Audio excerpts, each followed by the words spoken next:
Hello. Hello, friends. Hello, Casper. How is everybody doing? Neighboroni. What's up? Everybody having fun? I'm sure we're all just meandering on over from El Teeny's stream. Fun shit today. We had some good Hassan slop.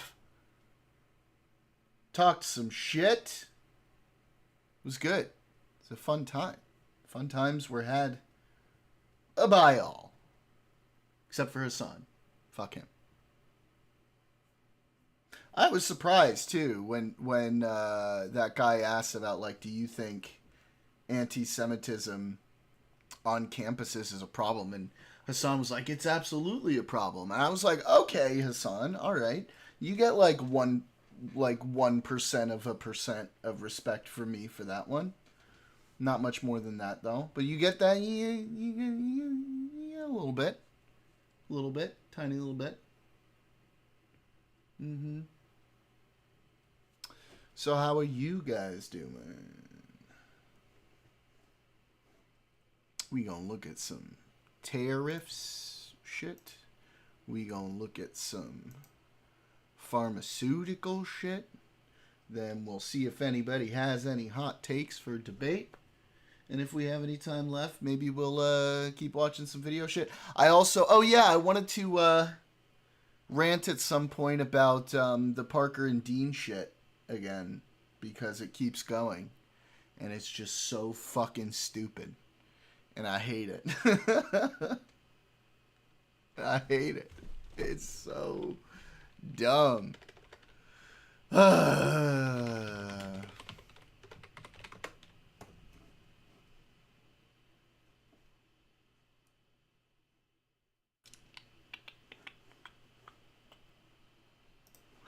So, Casper, how are we feeling about Schedule 1? Yes or no today? Yes or no?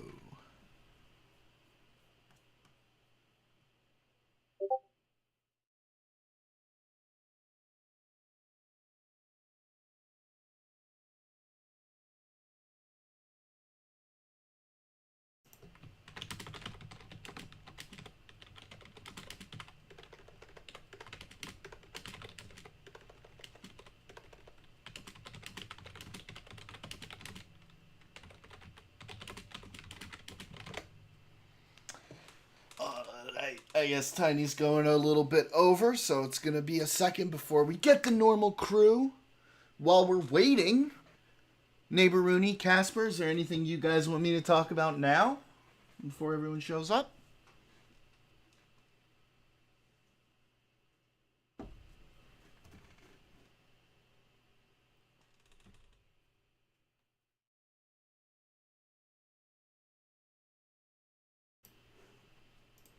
So Trump actually doing something not terrible for once. I don't know. Maybe. We kind of have to take a look at it. So, I don't know if this is like a real thing. I don't know if it's something he'll be able to do. It depends on like the extent of it. Like, yeah, like, is it just like a price control, or is it more like a cap? Like, a cap is one thing, I guess. It's not as stringent of a price control. Are there going to be subsidies attached to it? Because you could do a price control and a cap if you subsidize it, but I don't know where they would get the money for those subsidies. I don't know. Like, I have to, we kind of have to look at the details together and like figure out what we want to do, right? Or that he's allowed to accept a private jet, but Hillary Clinton couldn't accept a $450 necklace. Yeah, the fucking jet thing. I don't really know what to make of that. Because on one side, that's pretty fucking weird. And I definitely don't like it coming from Qatar with all of the influence that they have. No, I know Neighbor Rooney, like, but, like, if you subsidize a cap or a control, like, then it's not so bad, right? If you were going to do that, you would have to subsidize. Um, but like, my understanding is that, again, the insulin cap is generally considered to have been a good thing. No? Because I thought at this point insulin was just being like largely upcharged in a lot of ways.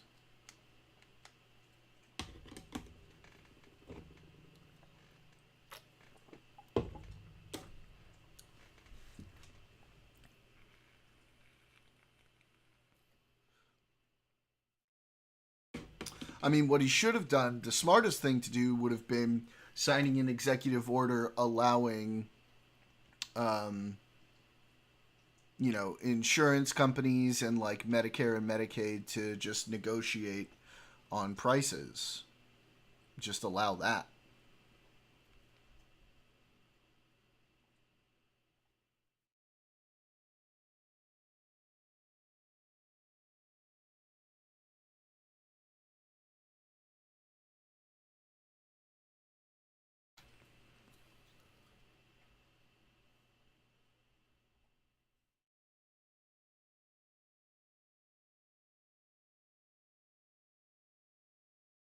One thing is, I don't know the price of healthcare is regulatory capture. I don't know, it affects insulin, but apparently it's only 3 or 4 suppliers, so I wouldn't doubt it.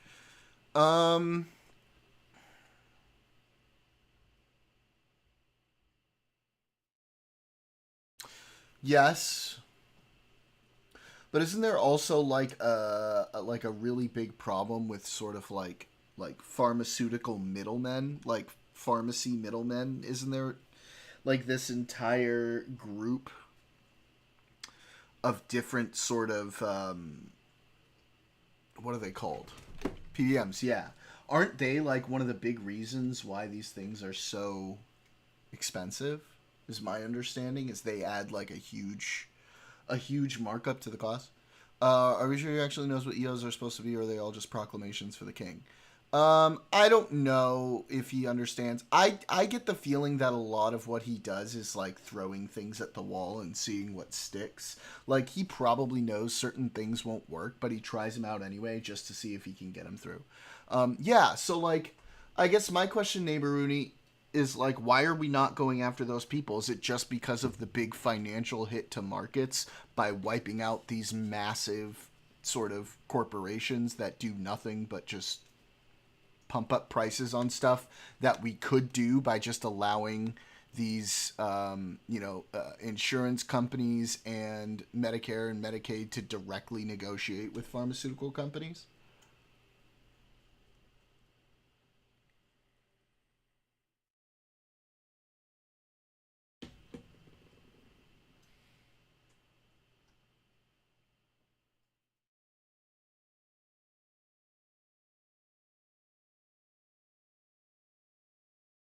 So Casper, they're not. They're like these.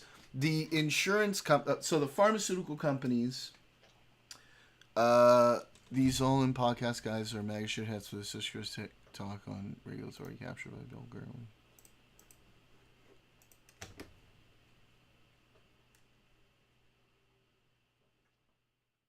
All right, we'll take a look at this. Um, so Casper, they're sort of like middlemen with the negotiation between like pharmacies, insurance companies, and producers of pharmaceuticals. Um, when it comes to like what are the prices that they can be sold by, because as it stands, like these different groups can't negotiate directly with the pharmaceutical companies. And so they have to go through these sort of middlemen, which just on their own, by their own existence, pump up the price. Back when this was established and medicine just wasn't that expensive to begin with because it wasn't built into this massive industry, insurance pools weren't so huge, like it wasn't so. It wasn't this whole like massive machine. They were able to do it that way and keep prices low, and it was sort of viewed as somewhat of a conflict of interest to let insurance companies and all this other stuff negotiate directly. But at this point, it seems like it would actually be in the benefit of insurance companies as well as obviously Medicare and Medicaid to negotiate down um, uh, the costs of pharmaceuticals. But unfortunately, we're still stuck with the system where they don't have the ability to do so. So you have these middlemen whose only incentive really is to make sure that they are, operating. And in order to operate, they have to keep drugs and pharmaceuticals at a certain price. And that's basically kind of their only purpose at this point is to deal with an issue that's not really as relevant based on how the markets work now. And so I think one of the smartest things we could do is get rid of those companies, let that affect the markets. It'll suck for those people. but it'll bring costs to pharmaceuticals way down, and just allow them to negotiate directly with pharmaceutical companies on the pricing. What do you think, Neighbor Rooney? Do you agree with that? About PBMs have an important opinion, but definitely my list of things to learn more about. Okay, cool. Cool. I mean, it just seems like an unneeded cost, built on a point of view. Neither have I. Built on sort of like what was made to adjust to a market situation that doesn't really exist anymore, right? And so it's sort of antiquated, right? There was a need for them when there looked to be more of a conflict of interest, but now it appears that it's in the interest of insurance companies and obviously the government to negotiate down pharmaceutical prices. So that need kind of doesn't exist anymore.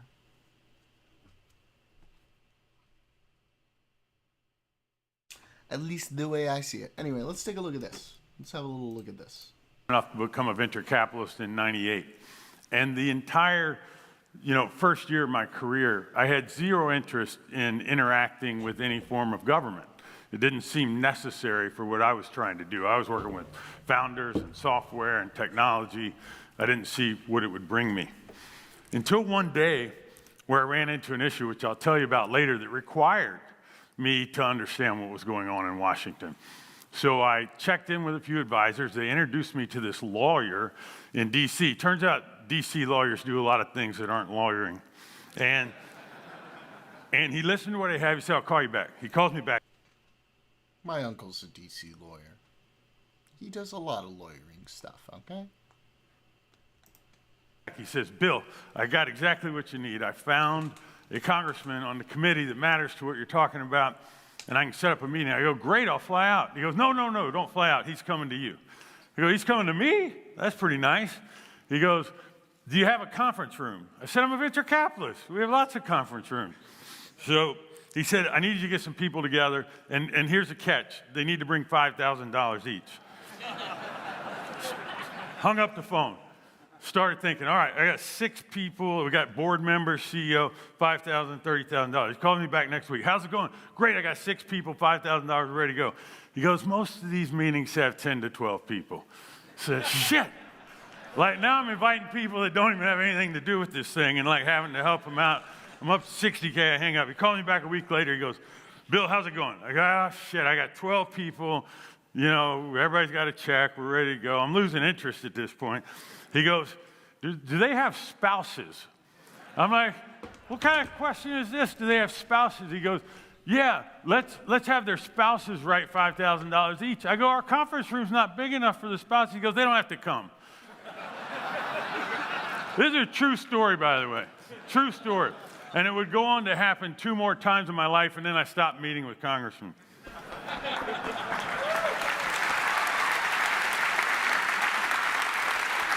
The reason that I needed to engage relates to this company. My 4th VC investment was in a company called Tropos Networks.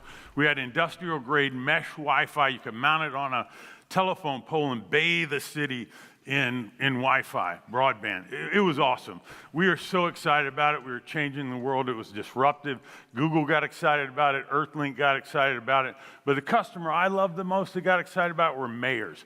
There are hundreds of mayors all over the country that wanted to provide free Wi-Fi service across their downtown area. It would help with public safety, economic development, and of course, digital development. Neighbor Rooney, should I jump to a certain point here, do you think? Hey, we got a spam in the chat. Spam in the chat. Spam in the chat. Spam in the chat.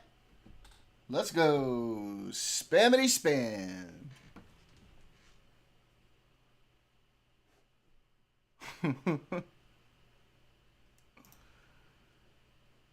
Builds on self-worth the whole thing. Okay. All right. So we were so... I'm going to speed it up a little bit. So thrilled. I was so pumped. I was sure we had a winner here. And then one day, these 2 people got excited. Nah, not too... I'll 1.5 it. I'm not going to Norm Finkelstein this guy. All right? I'll give him a 1.5. which turned out not to be a good thing. This is Mayor Street of Philadelphia and his CIO, Diana Neff. They got just as excited as I did. They were idealistic. They were, optimistic. Maybe they were quixotic. Maybe I was too. Because the next thing that happened is what caused me to get that meeting. You can't read this, but it says, lobbyists try to kill Philly wireless plan. And in the article it says, Philly's plan to offer an inexpensive wireless internet service, the most ambitious yet, collided with commercial interest. Collided with commercial interest. There were no voters or citizens up in arms about this. Commercial interest. How many of you, I know it's a younger crowd, how many of you are old enough to remember Schoolhouse Rock? Hell yeah. So, like you, I learned about how Congress works by ABC Saturday morning television. And they told us, there's a phrase in this, I looked up the script. It said some folks back home wanted a law, so they called their local congressman, implying that the people that have the need are the citizens and the people that write the law are the congressmen. Imagine how surprised I was when I read this. Philadelphia was embarking on the research phase of the project when Verizon successfully pushed a bill through the state legislature. Verizon's writing legislation? How does that work? I see what you're talking about. Now, it turns out this wasn't even our biggest problem because another company's headquartered in Philadelphia named Comcast. They had put a bill on Governor Rendell's desk, proposal drafted by lobbyists for the telecommunications companies. This isn't what I learned on Schoolhouse Rock. The governor whose bill that was on the desk of is Ed Rendell. He's on the right. Before he was governor, he was mayor of Philadelphia. The gentleman in the middle is named Michael Nutter. He would go on to replace Street and was a longtime council member. But the guy on the left was the real nemesis. This is David Cohen. This man has got a chief lobbyist fucking face. for Comcast. Look at that now, David Cohen is smile corporate right lobbying there. with Bob Marley Holy is shit. reggae. He's like, there's no second. The New York Times did a profile of him called Comcast Real Repairman, in which they say he's the most important executive in the whole company, and I fundamentally believe that. It also says he's probably one of the most savvy corporate political operatives in the history of U.S. business. The article on the right from the Inquirer calls him Philadelphia's most powerful unelected official. I don't even know how you can put those words together. So here we are in our little conference room with our spousal enhanced checkbooks, and this is like a second grader challenging Michael Jordan to a game on one-on-one for money. Mm-hmm. Like we were pissing in the ocean. We had no chance. No chance. Now guess who offers citywide Wi-Fi? That one's easy. AT&T would join this fight. Within 2 years, they would outlaw municipal broadband in over 22 states. They just write it into the books and just took the power of these local decision makers away from them. Yeah, I remember all when in the interest municipal of broadband was like coming up and trying to be a thing, and then it just kind of disappeared, and now it's just like, the big public Wi-Fi networks. Like, I pass Spectrum Wi-Fi shit all the time, right, on my phone.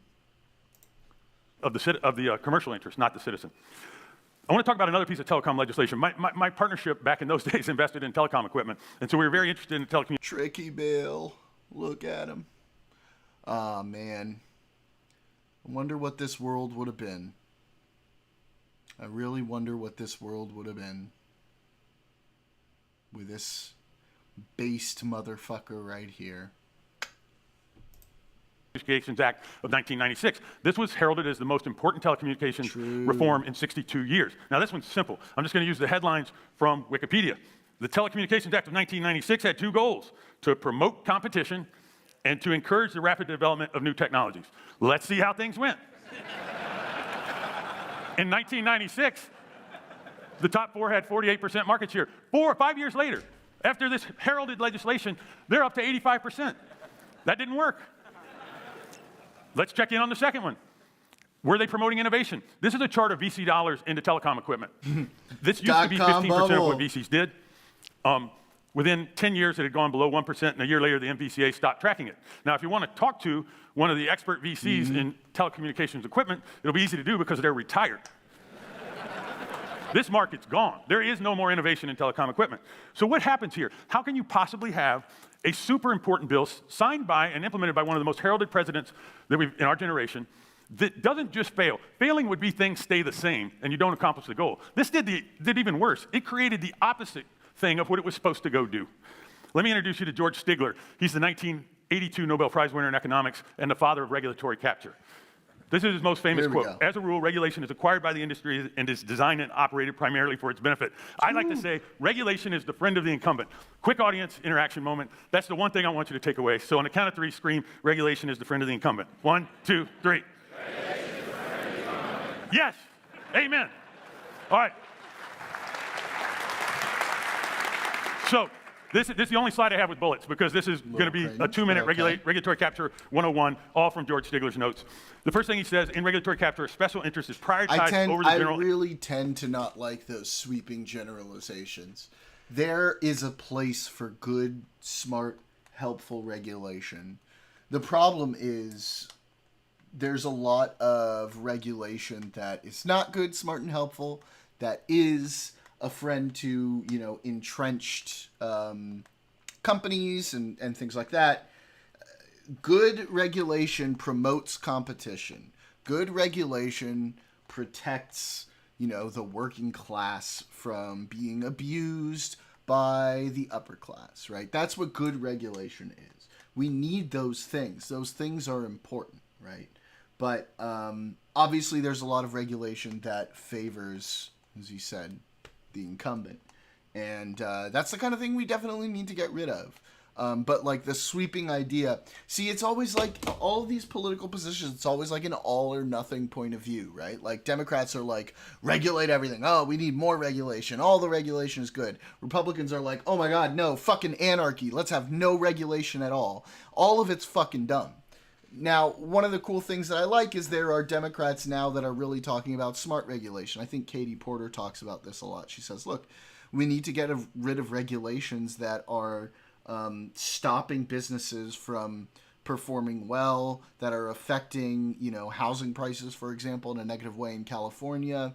And we need to promote the regulations that do good things. And that's the kind of language I think we need to be sort of pushing for in general, and the kind of positions we need to be promoting is that, regulation can't just be for regulation's sake. Each piece of regulation that we enact really needs to be deconstructed, looked at, and if we're going to try a piece of regulation, there needs to be a really smart way to be able to repeal it if it looks like it's not doing the things that it's intending to.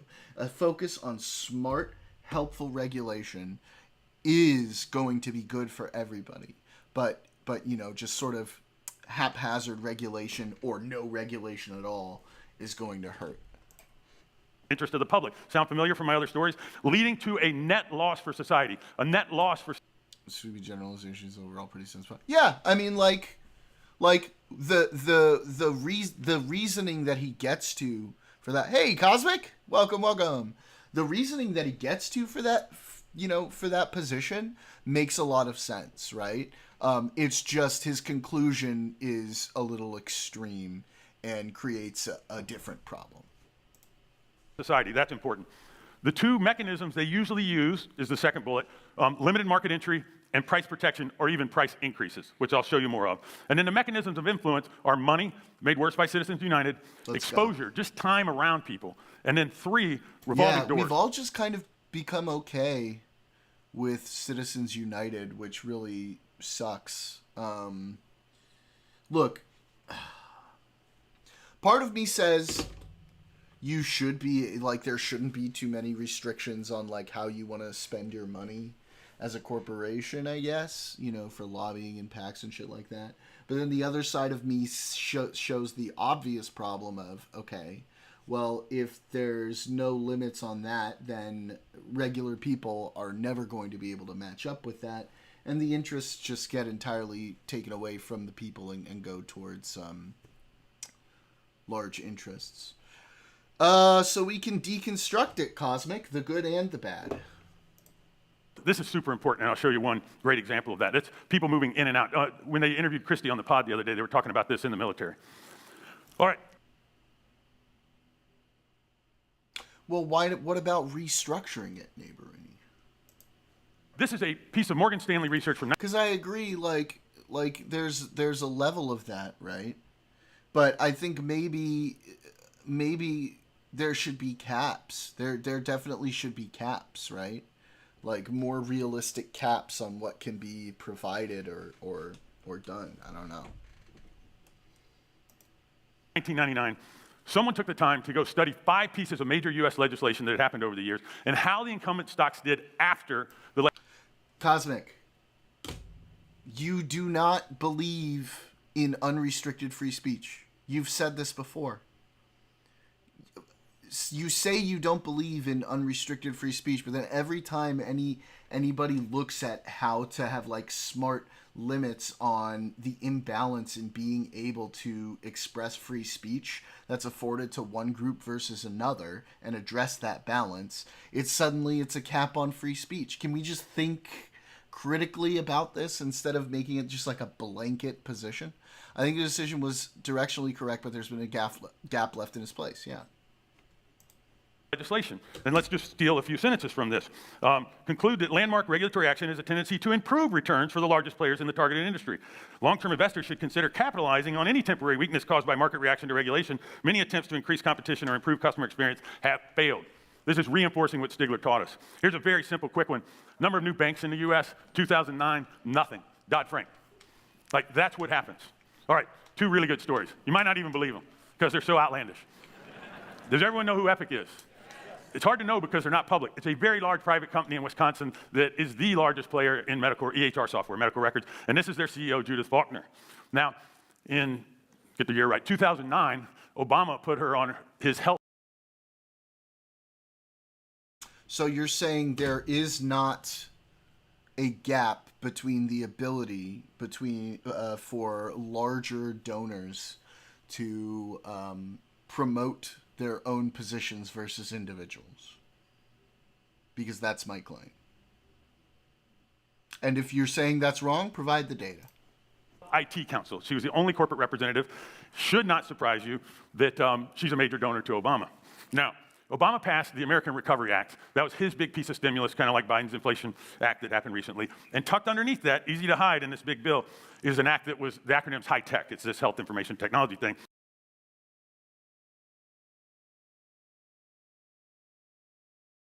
One easy way to look at that is how much money is put into PACs or super PACs, for example. I think that's a bit of an equivocation. Sorry, that's a bit of like a hand wave, not an equivocation. It's a hand wave. I think it's quite clear what we're talking about.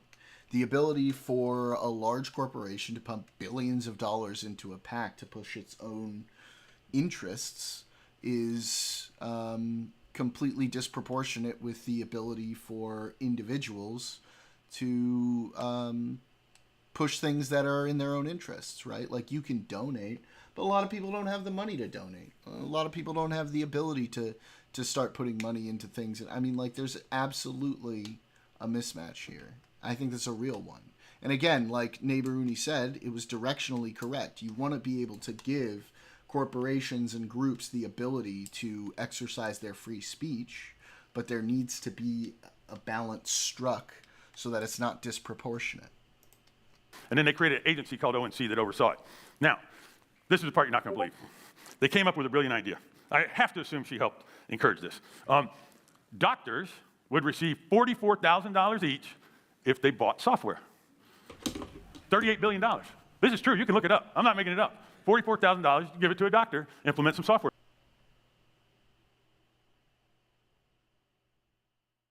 Money's impact on politics is absolutely not clear. Nor could a PAC for citizens for a better blah blah be restricted for messaging that appears to support one candidate over another. I'm not saying it should be restricted for messaging that appears to support one candidate over another. That's not my point. My point has nothing to do with who or what you're lobbying for. My point has to do with what appears to be a mismatch between monetary influence that's exercised by larger corporations versus individuals. That appears to be the case. No, not necessarily. I'm not exactly, if I'm honest, I'm not exactly sure what the solution is, Cosmic. I'm just saying there appears to be a problem here, and there has to be a way. There's got to be a way to fix that disproportionate influence that corporations have to be able to pump a lot of money into PACs and have that go into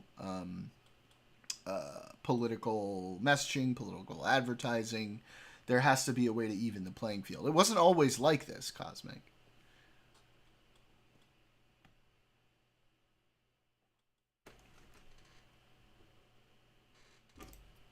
Many of you run companies, that'd be pretty cool, right? The government passed a law, if they buy your software, they get money. Make it a lot easier. Now, you may be thinking, are doctors needy? But here's the catch. You remember, this happened because of the mortgage meltdown. Doctors own multiple homes, so they have multiple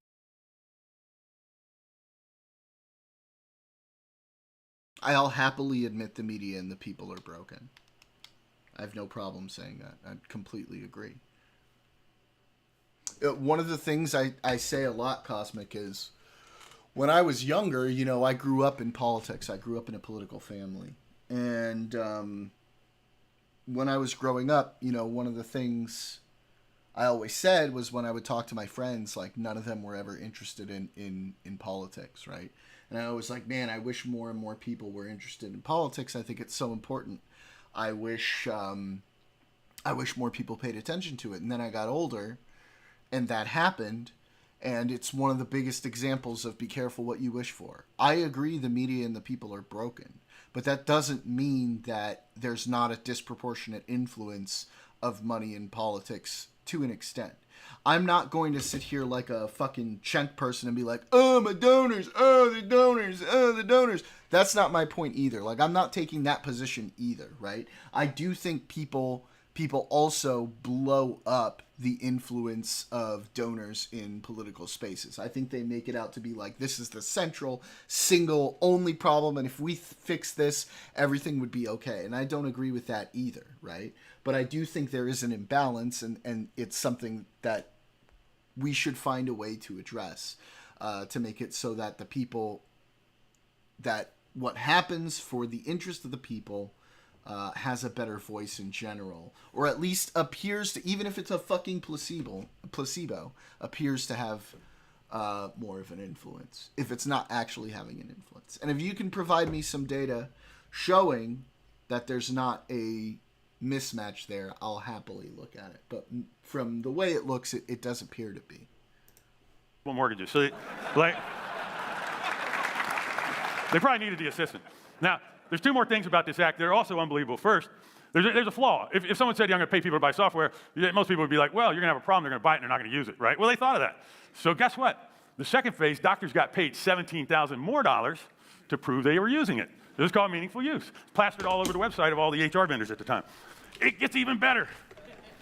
So the ONC decided the threshold of features you would need for your software to comply with this mandate. And I'm assuming they kind of took Epic's feature set and plowed it into this spreadsheet. But they got the Department of Justice to enforce people that didn't have the feature set that were getting the payments. And you had 3 record fines, $155 million, $57 million, $145 million, against the lesser competitors of Epic. Unreal.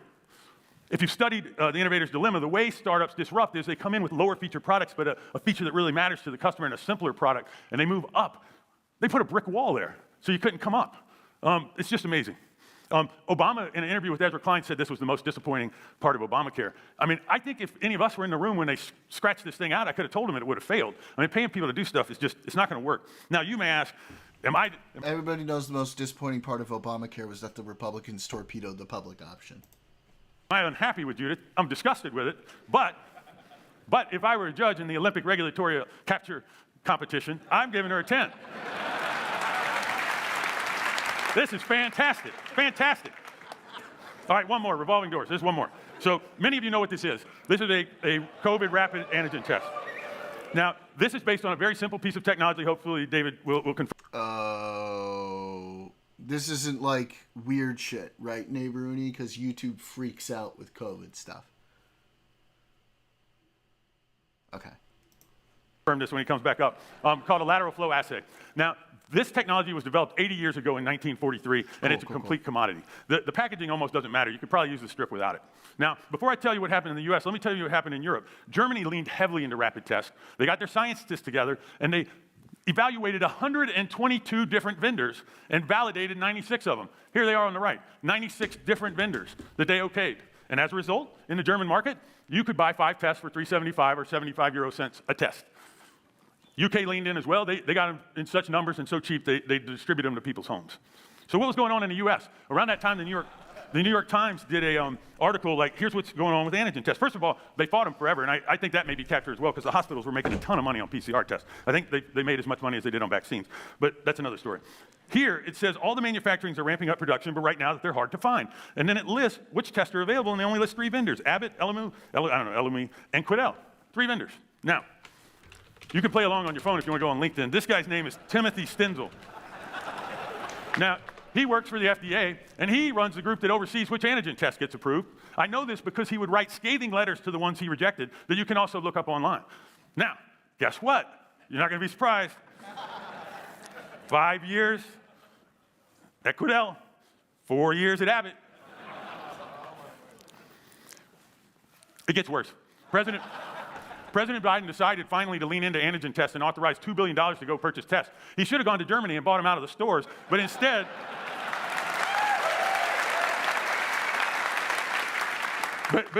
he bought them from these guys. Now, I don't know if you've ever used this test. All that packaging is complete and utter bullshit and unnecessary. That popsicle stick thing, like everyone else uses the lateral flow assay plastic thing that you can buy super cheap. This was over-engineered. I just got a news notification about how we're now fast-tracking air traffic controllers. Isn't that like they're firing people because of DEI and now they're fast-tracking controllers? How fucking stupid is that? How fucking dumb is that? That's so fucking dumb. Holy shit. Hang on. Let me look it up, Casper.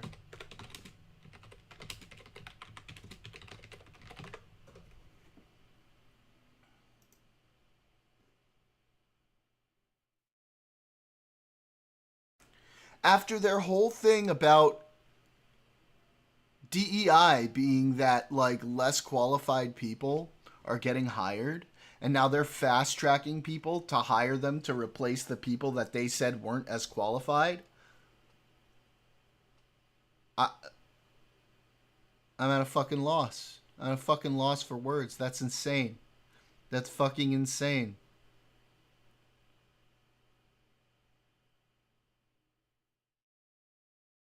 I don't even know what to say about that. That's so fucking dumb. God damn it.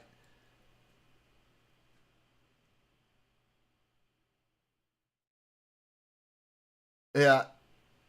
I met an air traffic controller once. Yes, Casper.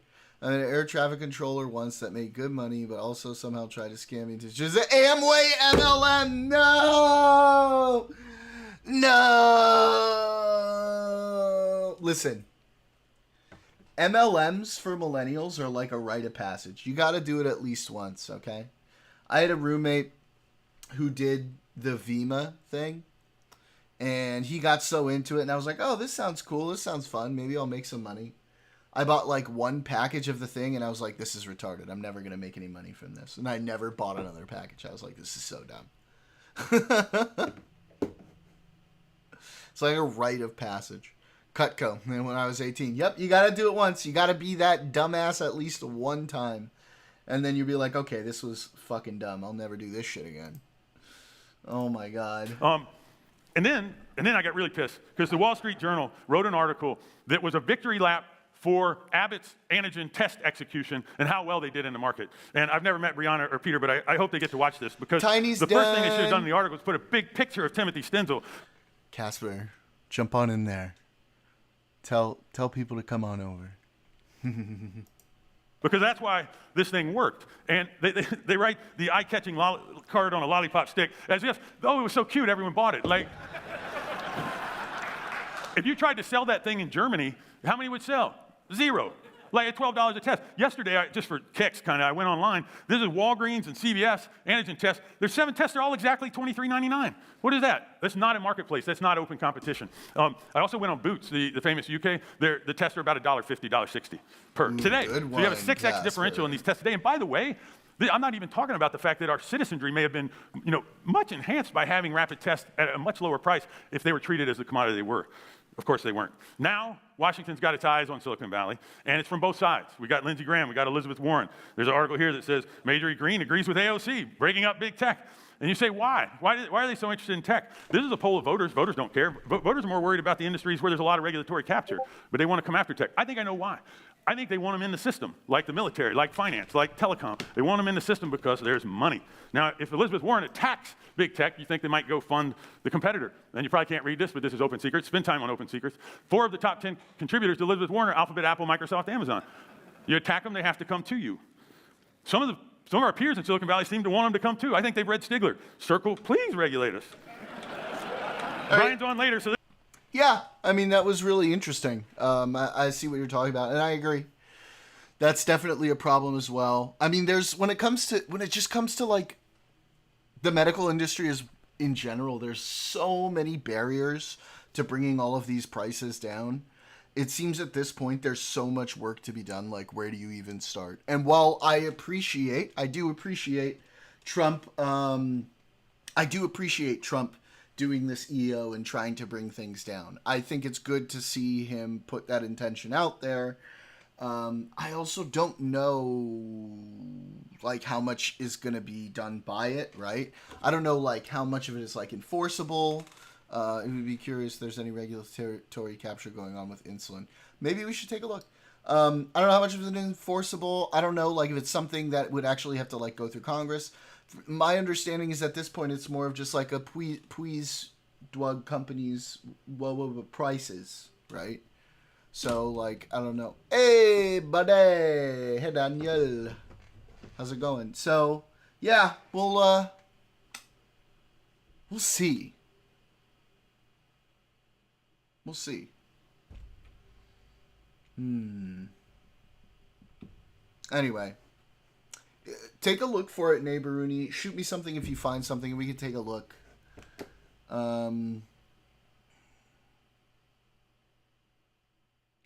Yeah, I know. It probably is cosmic, but you know, I feel like I need to. I mean, why don't we actually take a look at it?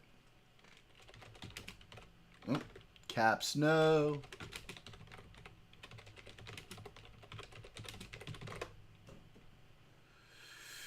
Oh,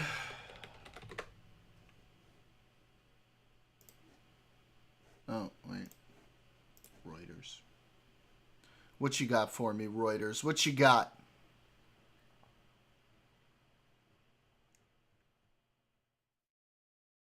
Basically says you can't sell your drugs at different prices in different markets.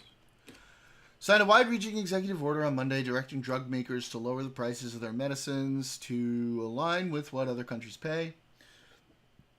That analysts and legal experts said would be difficult to implement. The order gives drug makers price targets in the next 30 days and will take further action to lower prices if those companies do not make significant progress toward those goals. Do they outline what those actions are? Bezos says you can't sell your drugs at different. A lot of this stuff can be hard to find because it's not immediately clear on the surface what harm the regulation is doing or what group company was behind it. Yeah. Well, that's another big problem with this is like it's so complex.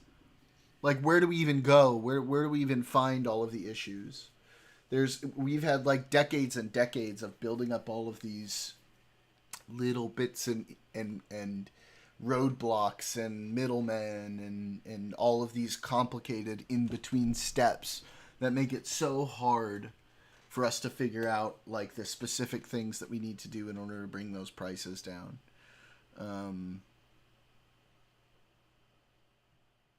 Straight to, oh God, I don't know. Let's see, does it start with Donald Trump made the most orgasmic fucking executive order today. It was so good, I basically camed in my pants. There are no actions the government can take to enjoin corporations to fix prices. That is true, right? That's absolutely true. So that's why they're being sort of vague with it, right? Because there's not really a way for them to enforce it.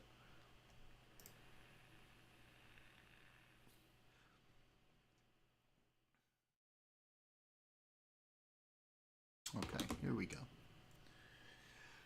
The United States has less than 5% of the world's population, and yet funds around 3/4 of the... Oh, God, the sun, man. The sun's getting right in my eyes. 3/4 of global pharmaceutical profits. This egregious imbalance is orchestrated through a purposeful scheme in which drug manufacturers deeply discount their products to access foreign markets. Okay. The United States has less than 5% of the world's population, And yet funds around 3/4 of global pharmaceutical profits. This egregious imbalance is orchestrated through a purposeful scheme in which drug manufacturers deeply discount their products to access foreign markets and subsidize. I can't hold it for that long. I can't hold it for that long. And subsidize that decrease through enormously high prices in the United States. Someone's in the West Coast. I am. LA, baby. Let's go. Biden admin was forcing prices that cap profits for those accepting Medicaid payments. Okay. Isn't that makes sense though, right? He can actually do that and they can subsidize that. Thank you, Neighboruni. I appreciate it. The United States, the US of A. Did you hear RFK say the line about Trump getting $100 million from the drug companies, but he's not bought by them? Shit was hilariously retarded. Give me a link, Nuclear. I'm gonna take a look at that in a second. Too Long turned its back on Americans who unwittingly sponsor both drug manufacturers and other countries. Quite frankly, these entities today rely on price markups on American consumers, generous public subsidies for research and development primarily through the National Institutes of Health, and robust public financing of prescription drug consumption through federal and state healthcare programs. Drug manufacturers, rather than seeking to equalize evident price discrimination, agree to other countries' demands for low prices and simultaneously fight against the ability for public and private payers in the United States to negotiate the best prices for patients. That's true.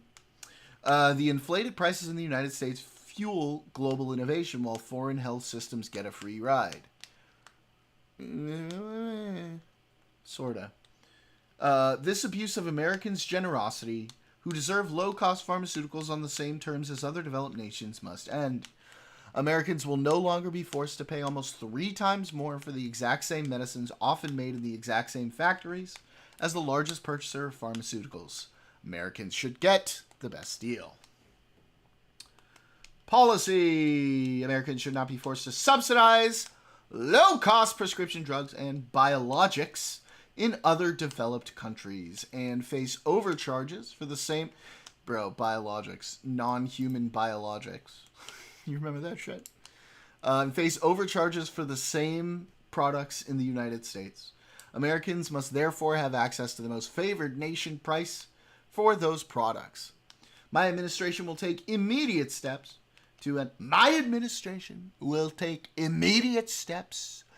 end global freeloading, and should drug manufacturers fail to offer American consumers the most favored nation lowest price, my administration will take additional aggressive action.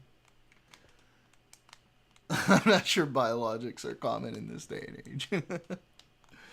Section 3, addressing foreign nations, freeloading on American finance innovation. God, every single time he puts out an EO, there's so much charged language on it. I don't think before this presidency we would have ever seen an executive order that actually had the word freeloading in it. The Secretary of Commerce and the United States Trade Representative shall take Secretary of Commerce Howard Nutlick. The price controls imposed in other countries mean the companies have to make up for it elsewhere in countries such as the U.S. without controls, so there is some truth there, but the answer to that is not more price controls.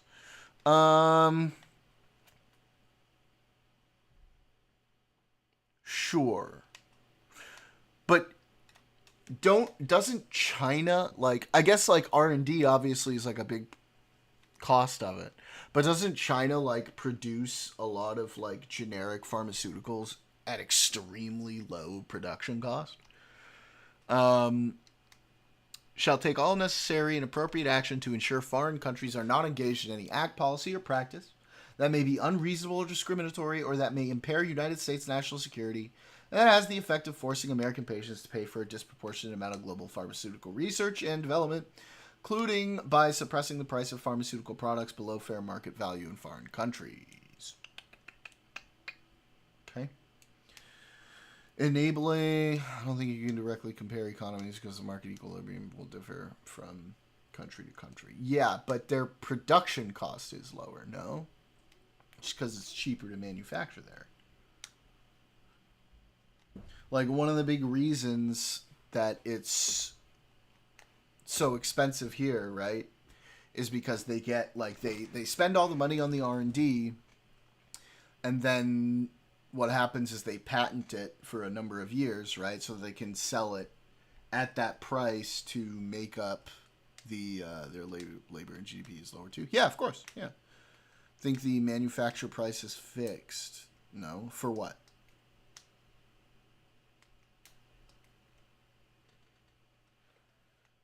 For like a generic pharmaceutical? I mean, it's going... No?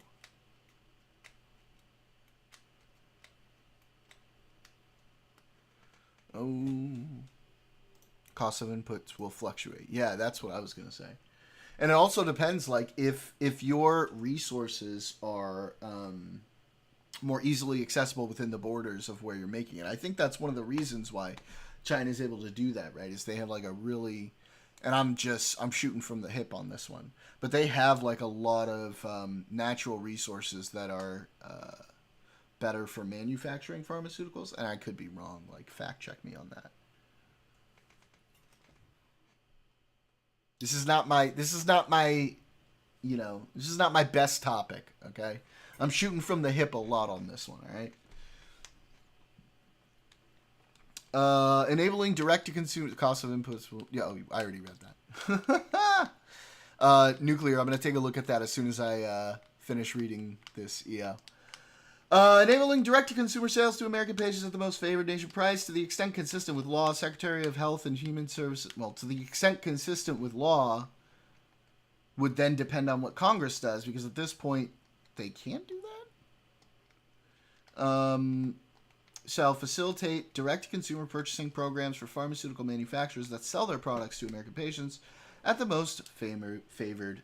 Oh, no. I said favored... Daniel, go ahead. Most favored nation price. Establishing most favored nation pricing.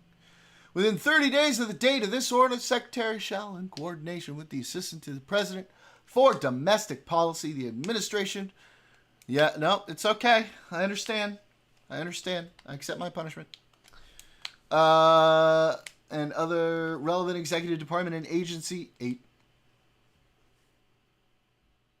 What the fuck is this for? Yep. Fair enough. Fair. Oh, I did it again! What are we doing? What is happening? Oh, no. What the fuck is this? What the fuck is this? Is this a mistake? Am I missing something here? Yeah. Why? Department and agency, also known as agency, officials. Communicate most favored nation price targets to pharmaceutical manufacturers to bring the prices for American patients in line with comparably developed nations. B, if following the action described in subsection A of this section, significant progress towards most favored nation pricing for American patients is not delivered to the extent consistent with law. 1, the Secretary shall propose a rulemaking plan to impose most favored nation pricing. 2, Secretary shall consider certification to the Congress that importation under Section 804J of the Federal Food, Drug, and Cosmetic Act, FDCA, will pose no additional risk to the public's health and safety and result in a significant reduction in the cost of prescription drugs to the American consumer, and if the Secretary so certifies, then the Commissioner of Food and Drugs shall take action under Section 804J2B of the FDCA to describe circumstances under which waivers will be consistently granted to import prescription drugs on a case-by-case basis from developed nations with low costs of prescription drugs. 3, following the report issued under Section 13 of Executive Order 14273 of April 15th, 2025, lowering drug prices by once again putting Americans first. What a fucking title. Jesus. The Attorney General and the Chairman of the Federal Trade Commission shall, to the extent consistent with law, undertake enforcement action against any anti-competitive practices identified within such report. Okay, but what if you do that and then you realize that they're actually competitive practices? You've kind of fucked yourself. Because the problem isn't necessarily with the practices, right? A lot of the problems are with a lot of the other things within the industry that are sort of gumming up the pricing, making it more expensive, all the middlemen, all the extra steps. Including through use of Sections 1 and 2 of the Sherman Antitrust Act and Section 5 of the Federal Trade Commission Act as appropriate. White House is legit on a speed run to make the first Trump Education Secretary, Betsy DeVos, look like a Rhodes Scholar. Free market good.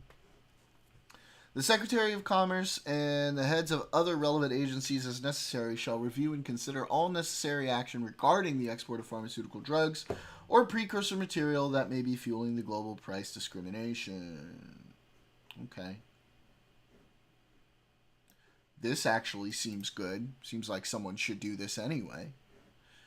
The Commissioner of Food and Drugs shall review and potentially modify or revoke approvals granted for drugs for those drugs that may be unsafe, ineffective, or improperly marketed. Ooh. Yeah.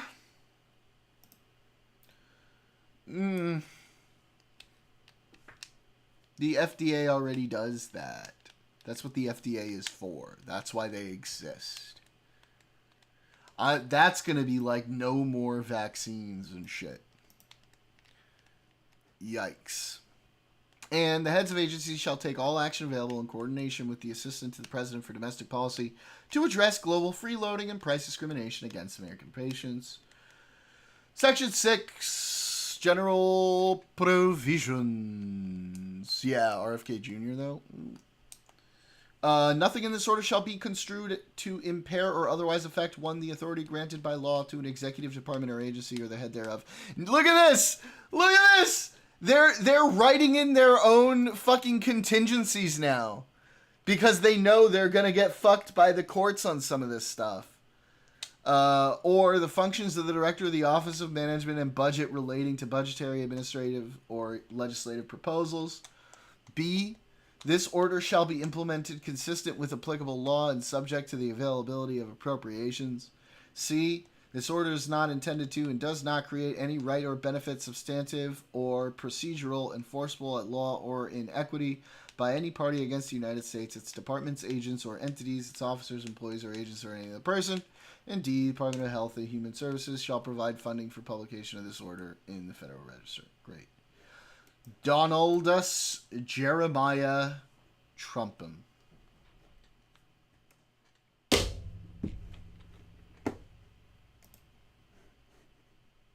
All right. Let's watch this. Let's watch this guy struggle to speak for a little bit. President Trump was taking money President Trump.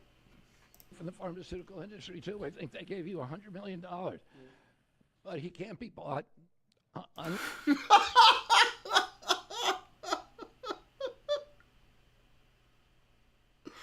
He got bought, but he can't be bought. Like most of the politicians. Look on his face. He's like, shut the fuck up, Bobby. Shut the fuck up, Bobby. This country. And he is standing here for the American people. I don't know what, there's writers like Lord Elizabeth Warren or Robert Reich who are saying that President Trump is on this side of the oligarchs.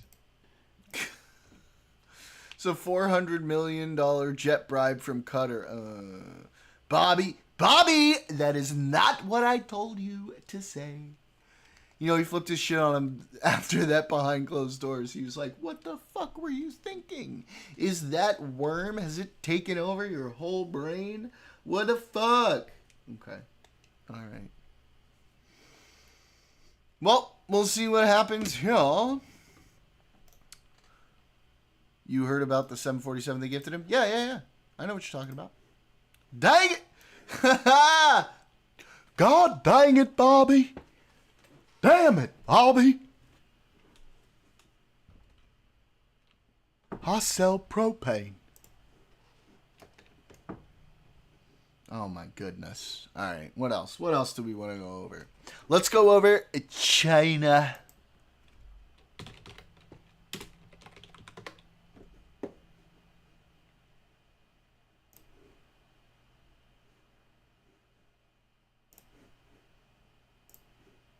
Oh, I love this. The Economist. What a headline.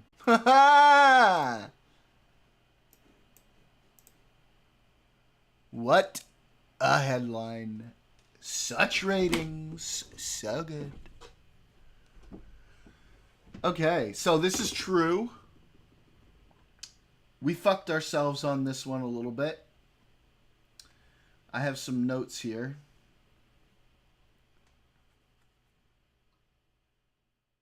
$3 to 4% today. Yeah.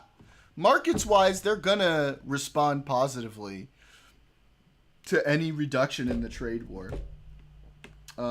They would have been much higher had he never done this in the first place and just tried to negotiate a trade deal, right? If he really wanted to do that. But that's where we are. So let's take a look. So, my notes. Well, hopefully he's productive day. Oh, he's talking to Casper. China tariff deal was basically the epitome of escalating a trade war for no return. No new manufacturing, no concessions, and higher tariffs than when all this shit started. Oh no, neighbor-rooney. What a shame, buddy. Oh no. My hands are tied, buddy. It's out of my control. I'm so sorry. Look, there's nothing I can do at this point. The damage has been done. You know, we're going to have to just move forward together and see if we can go on.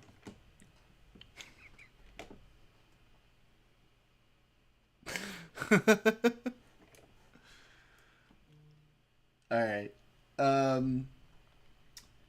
So no concessions, higher tariffs than when this started. He said he. Oh yes, I don't know if anybody. I'm good. I'm enjoying my time off.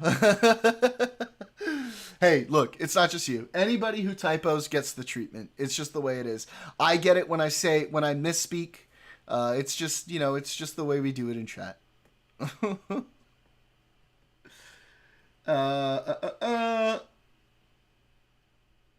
So yeah, I don't know if you guys all remember. They said, are you thinking about bringing it down? He said, I am not going to bring it down unless they bring it down first.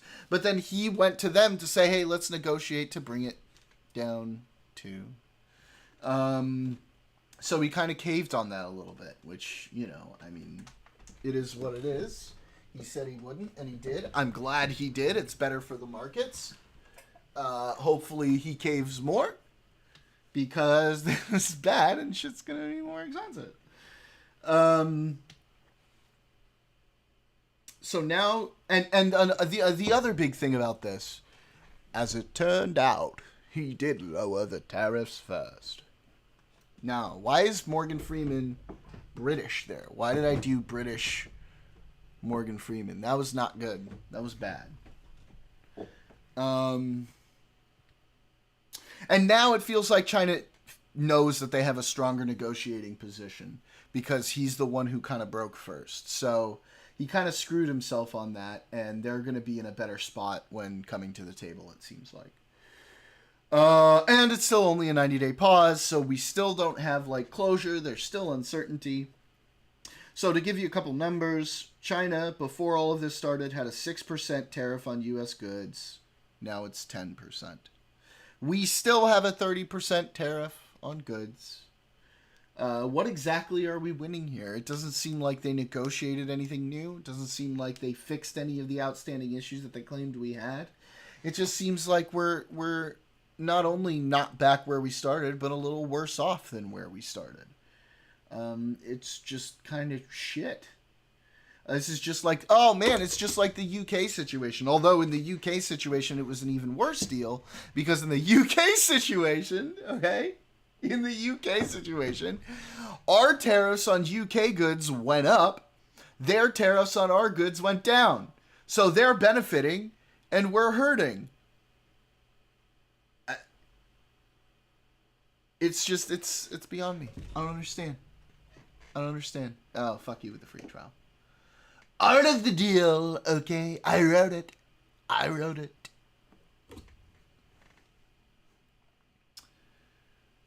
Oh, no.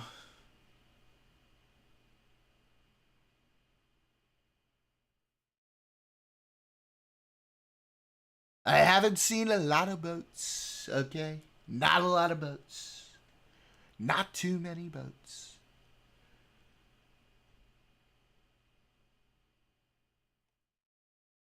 Volumes of Port of Los Angeles have been plummeting after companies brought in extra inventory earlier this year to get ahead of new tariffs and have since paused and canceled new orders.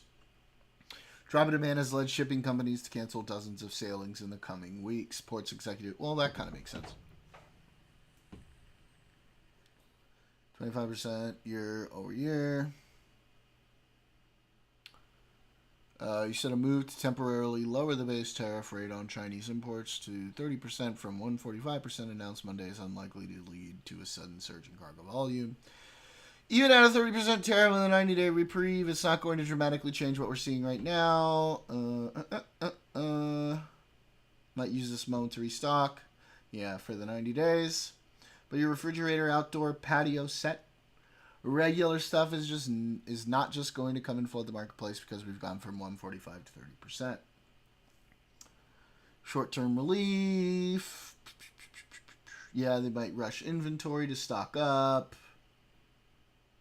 Yeah, I mean, it's just going to be up and down. It's going to be like all over the place. There's just not going to be any stability in what we're doing here. So that's sort of to be expected. This kind of makes sense because they bought a lot of shit to prepare for this. And since it's only a 90-day pause, they're probably going to buy a lot more shit. And then if, like, they negotiate the tariffs down to, like, 0, they're all going to be, like, fucking kicking themselves. They're all going to be so pissed off. Because then what's going to happen is they're going to have all of this stock that they're going to have to take a loss on while all of these other people are going to buy it at the new lower price. It's going to fuck all those people over who actually bought it at tariff prices. Yikes. Oops. Oopsie. Made a oopsie. Alright, what else is going on, guys? What else we got?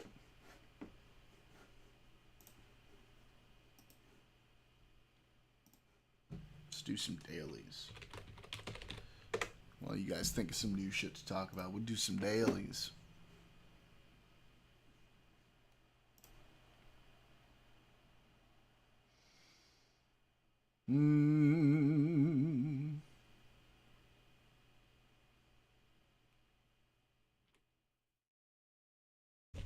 Oh no. Okay. Right, because these actually hold cash. Yeah. Okay. Bounce. Ricochet. Hit. Smack?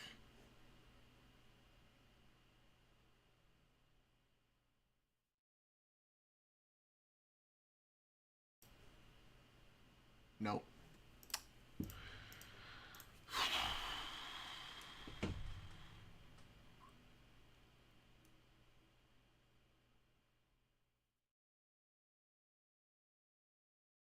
Let's see.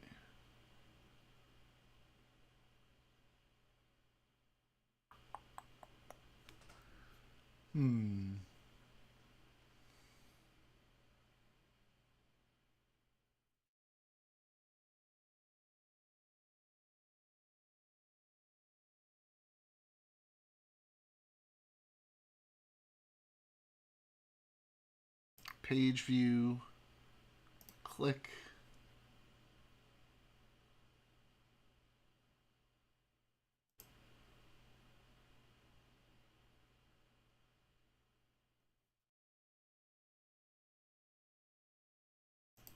hit?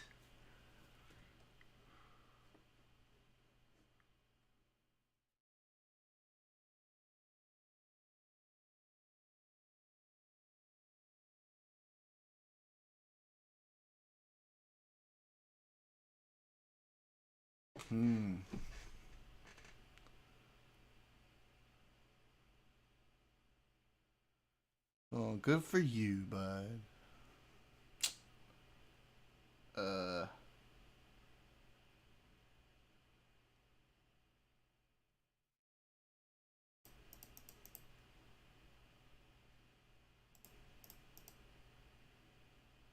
Is that right? Nope.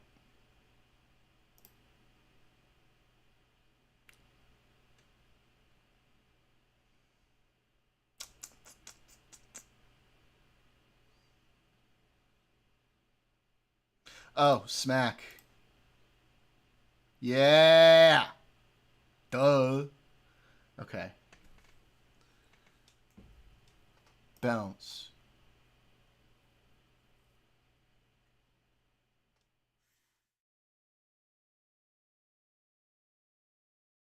Wait. Page view. Click.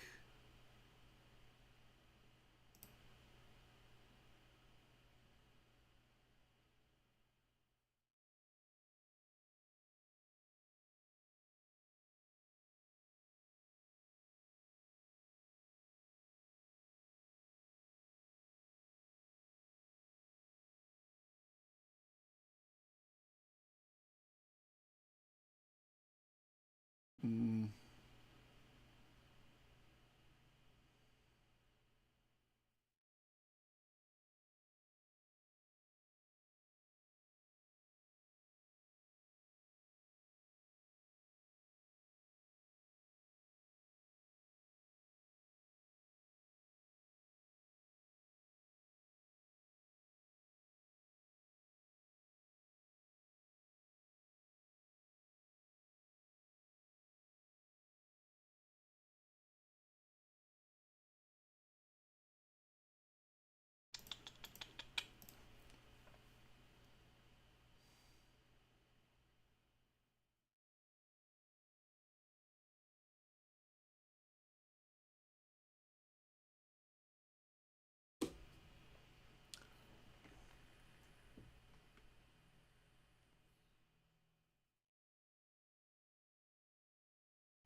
Mm.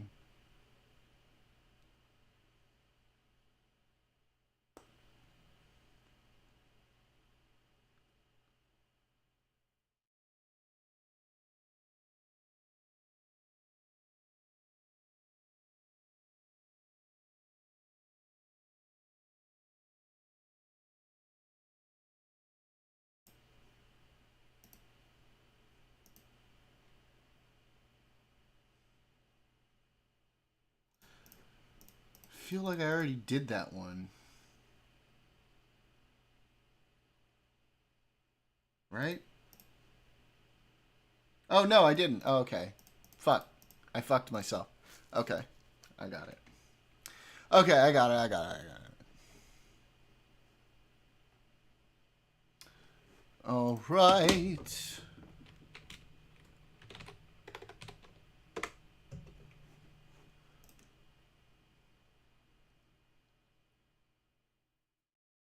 Oh.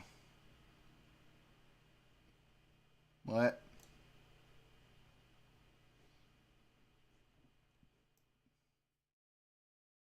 What?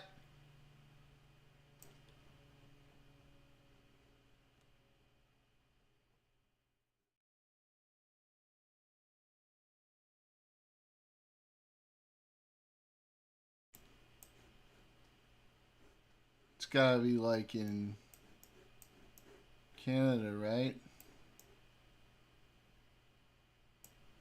Damn.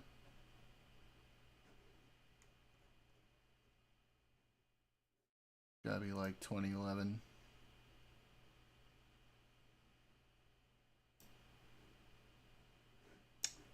Um,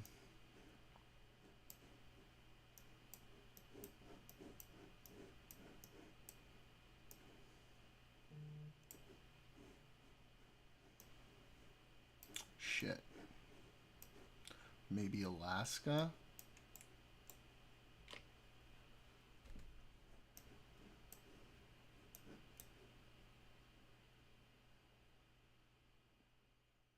What kind of place is gonna be? What is it, flying?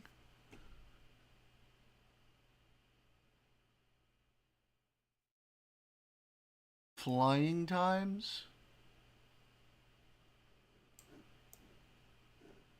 I don't fucking know. Shit. I did not freeze, Cosmic. I'm still here.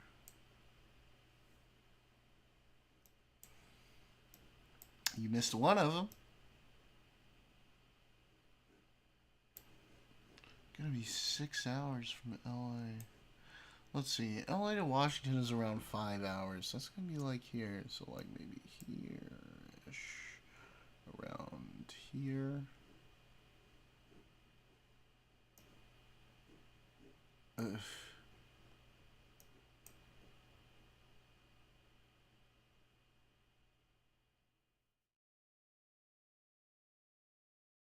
Unless it's like... Fuck.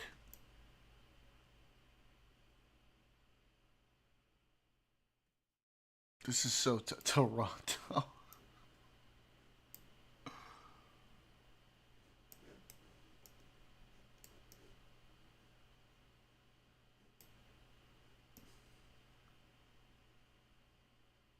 Was that Newark is 4 hours? I mean, fuck. Gotta be like somewhere in here, right?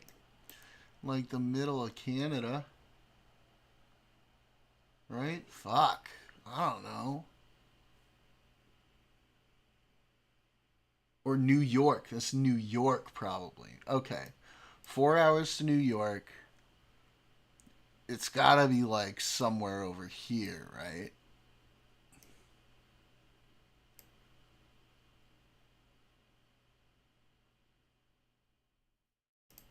Fuck it. I don't know. Edmonton. It doesn't look like a city. Doesn't look like a city.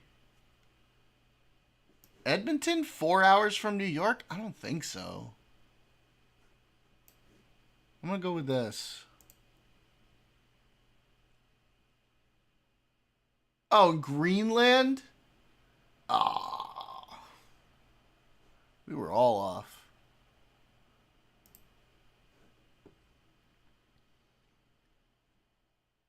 All right.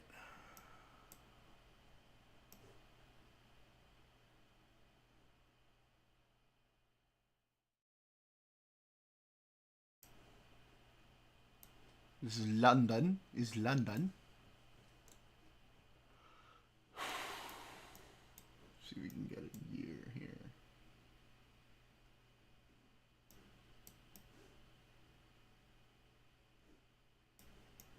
Catch us a year, maybe. Looks kind of 70s-ish. You guys know I have a tough time with those 70s, 80s. The Groove YouTube. Yeah, I'm pretty sure that was the 70s. Clarence Darrow.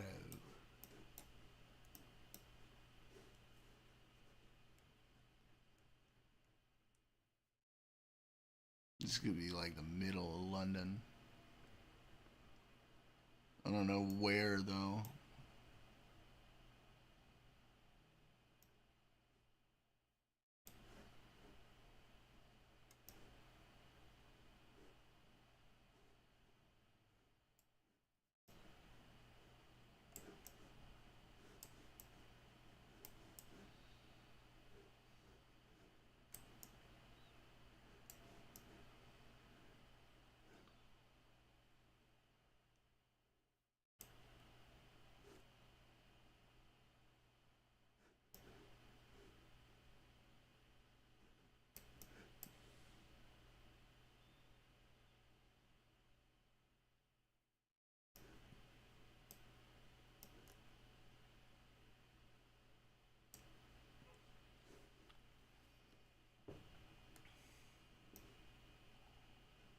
I don't know.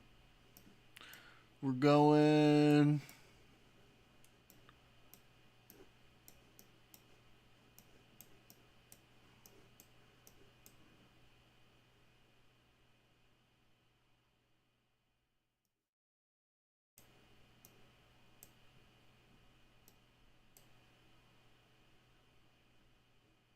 We're going here. Fuck it. We're gonna say like might actually be 60s. Nah, I'm gonna say 70 just to be, try to put it in the middle. 75. Okay. Hey, not bad. Piccadilly Circus. Nice. 53rd state. Nice. Oh. Ha llegado un ángel. Oh boy.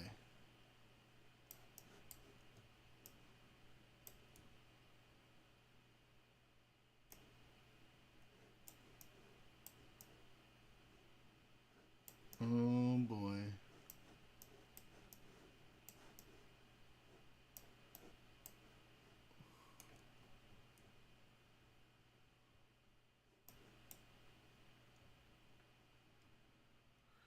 This looks kind of Barcelona-y.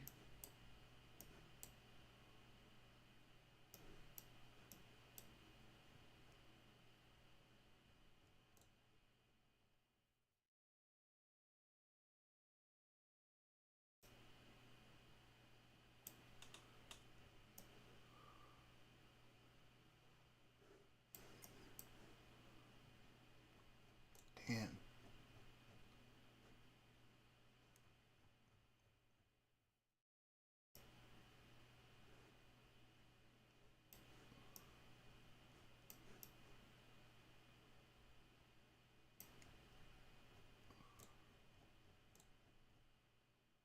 I'm going to be real embarrassed if this is Argentina.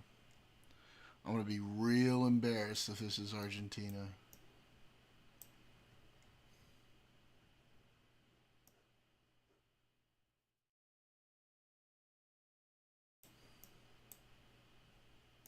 There's a real similar architecture between Barcelona and Argentina. Watch it be neither of those either. Oh, fuck.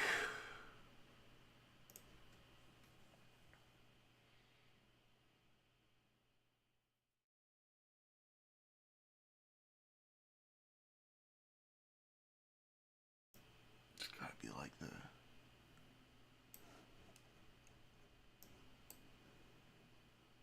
That's like the 50s car, maybe?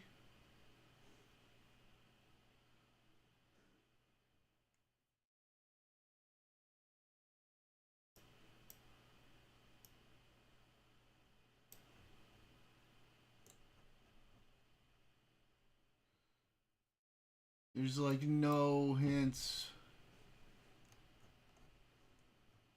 Because this looks like it could be Buenos Aires. But it looks like it could be Barcelona.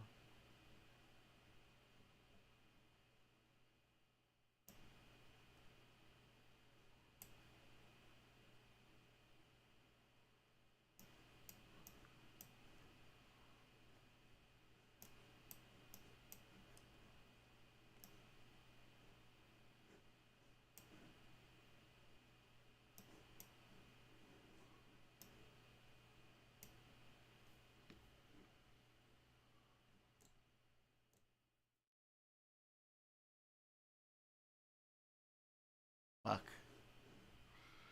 We're going for it. We don't know. God damn it. This is killing me. I'm between it. You know what? Fuck it. Taking the plunge. I'm going Buenos Aires. I'm going Buenos Aires. I'm doing it. And if I'm wrong, it's okay. Because I chose my country.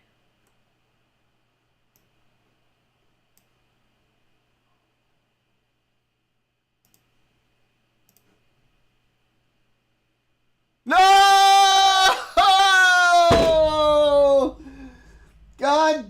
I mean, it was Madrid, but still, fuck. Yeah, okay, neighbor Rooney. Look,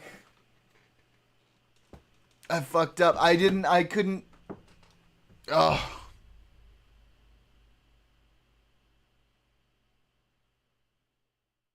Fucking hell. And I was 8 years off, 61. No, we fucked ourselves. We screwed ourselves on this one, boys. We're in trouble. Alright, we're in. This is fucking China. Okay? But where? There's like a billion fucking cities with a billion people in them.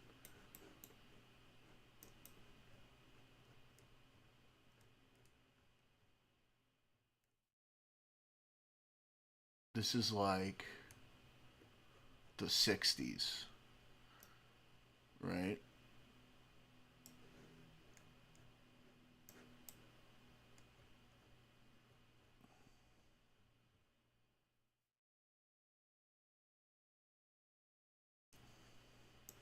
In the 60s, they didn't have a lot of big cities.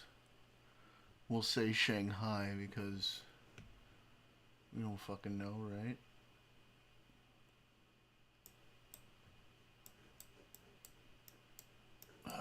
This is gonna be a tough one. Oh! Is that Taiwan? I think that's Taiwan.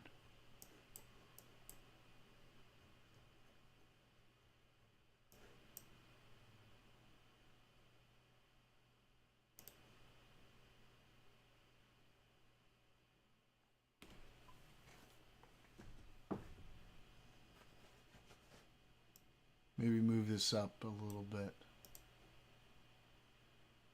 No, Hong Kong. Oh, no. I got the flag wrong. I was close on the year, though. Fuck. Oh, boy.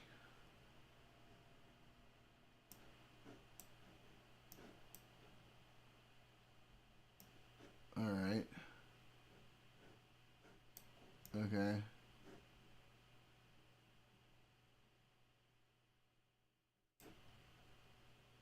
Uh,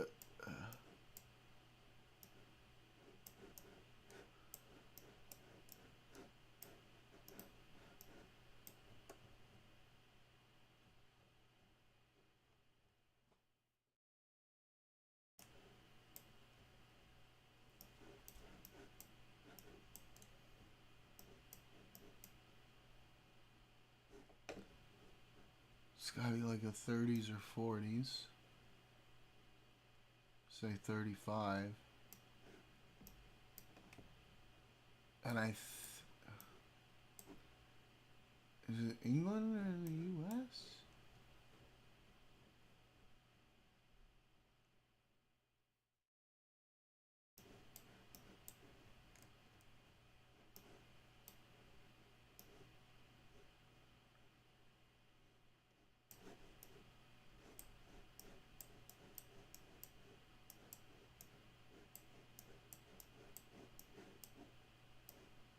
I think this is the.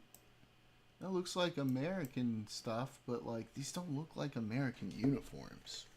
These look like fucking Russian uniforms, honestly.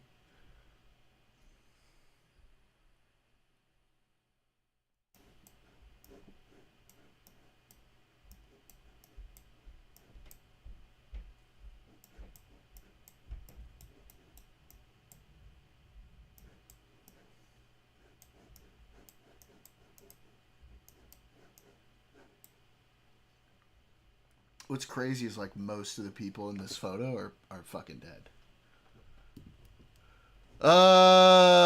Okay, we're gonna go.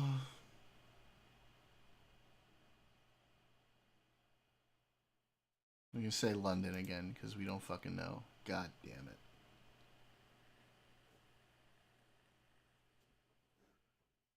No, I'm not sure. Stetson? Stetson?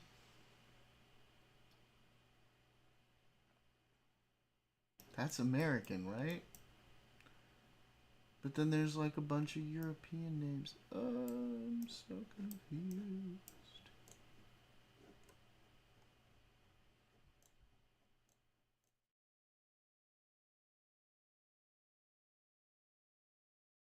Soviet delegation in Western country after World War II. Probably something like that. Austria, 1935. I don't. Why is this in English?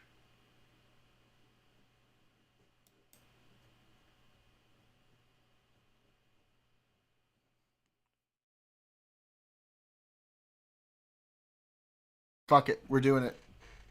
We're doing it. We're doing it.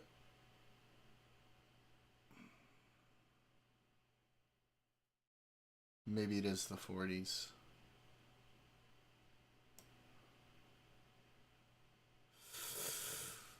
Shipping, not shopping, but yeah.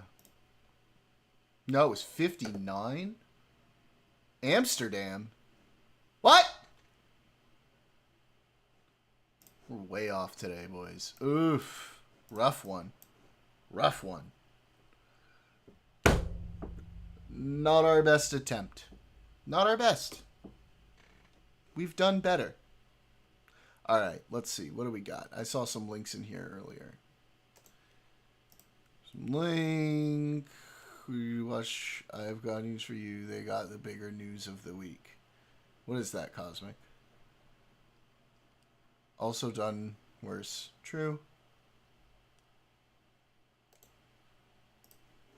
All right. Let's see. Oh no.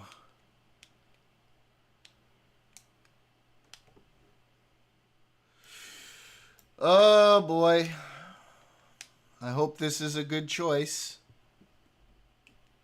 I hope this is a good choice.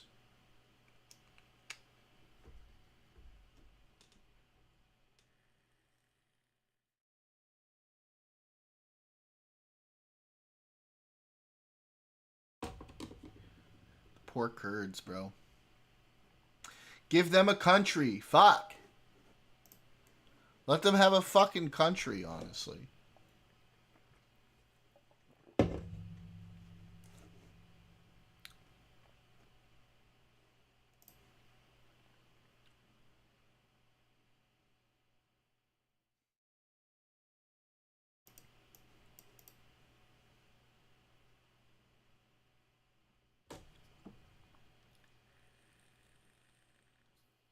Yeah, and then the shit in Syria is still crazy. I've heard people talking about Syria potentially breaking up into a bunch of smaller countries. That'd be crazy, dog.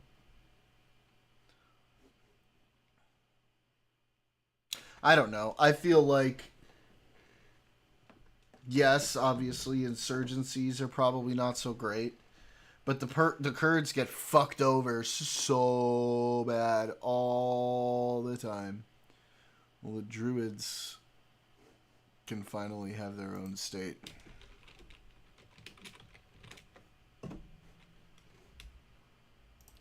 What do you mean? Aren't the Druids, like, long gone? Are they commies?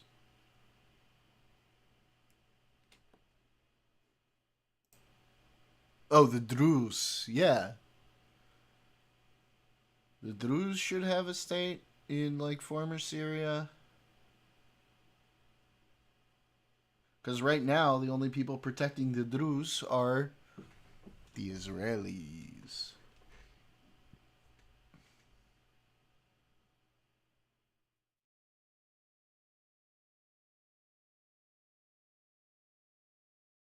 Oh.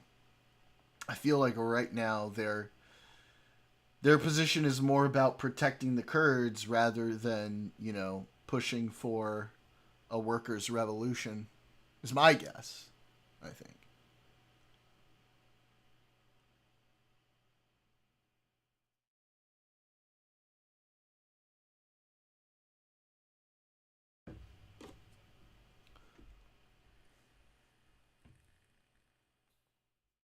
This is a terrorist organization by the U.S. Yeah, that's not surprising.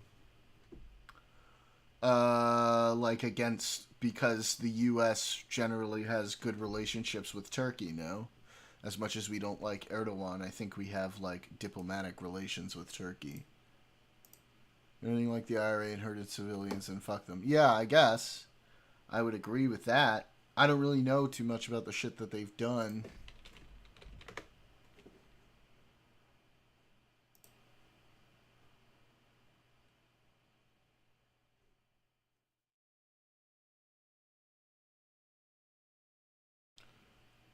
Um.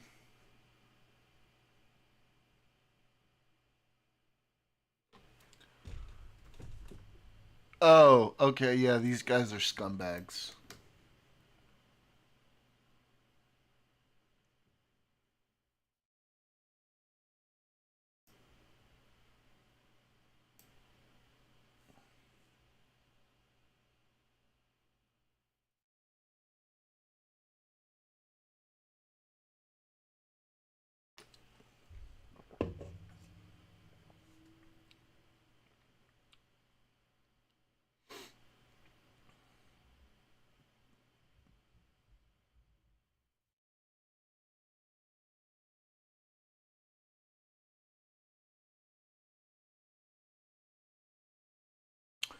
Yeah, they work with the Kurds, but probably not every faction, Cosmic. I'm very pro Kurd.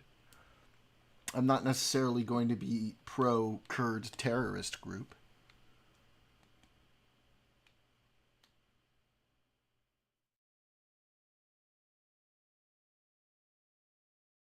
Let's see if they talk about. Okay.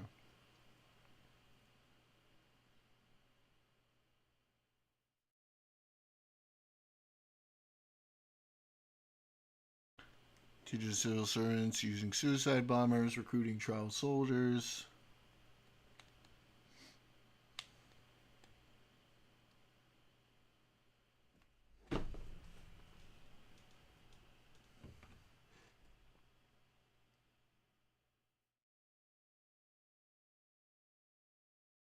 Yeah.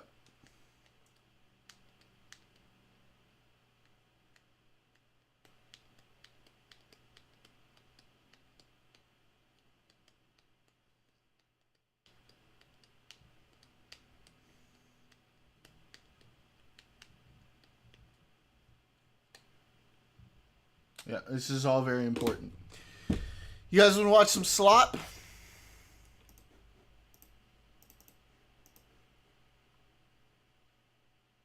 Yeah. No, it's true. I mean, a lot of conflicts are multipolar.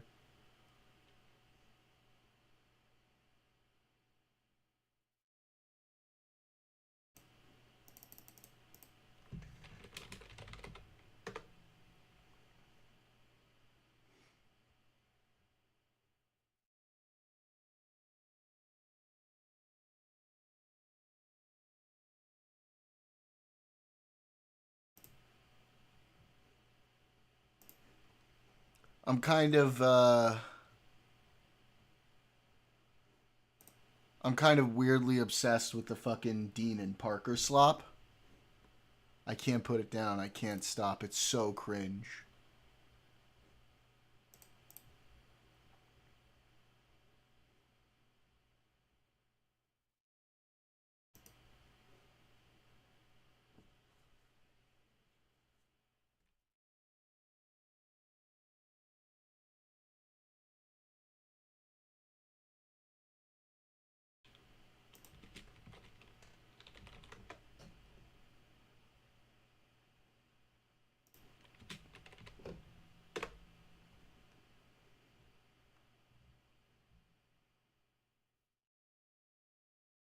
It's just like the thing without commentary.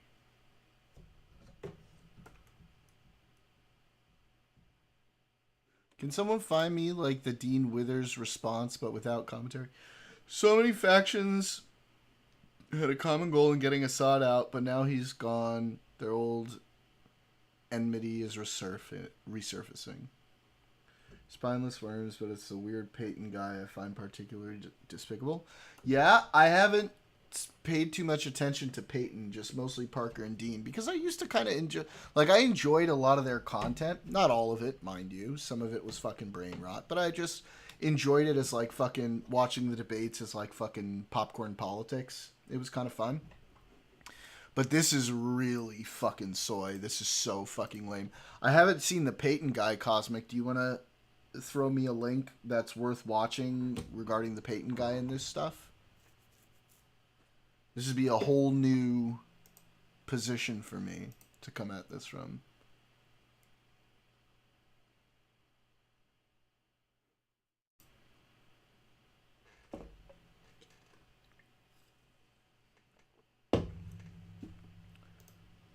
Dean attempting to get back to debating. Oh boy. From here, from this timestamp.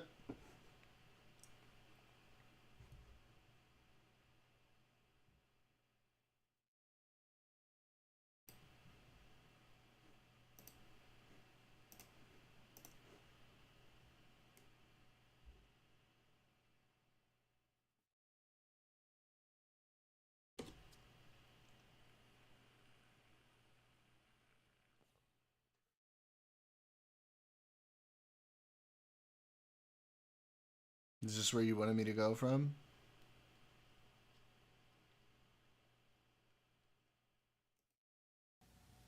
Because when I do, guess what? Here comes my aunt. Joe Biden opened the borders. How can you support that? Or the cousin? Oh, the cousin is where it gets bad. My cousin frequently shit talks me. 10 minutes in?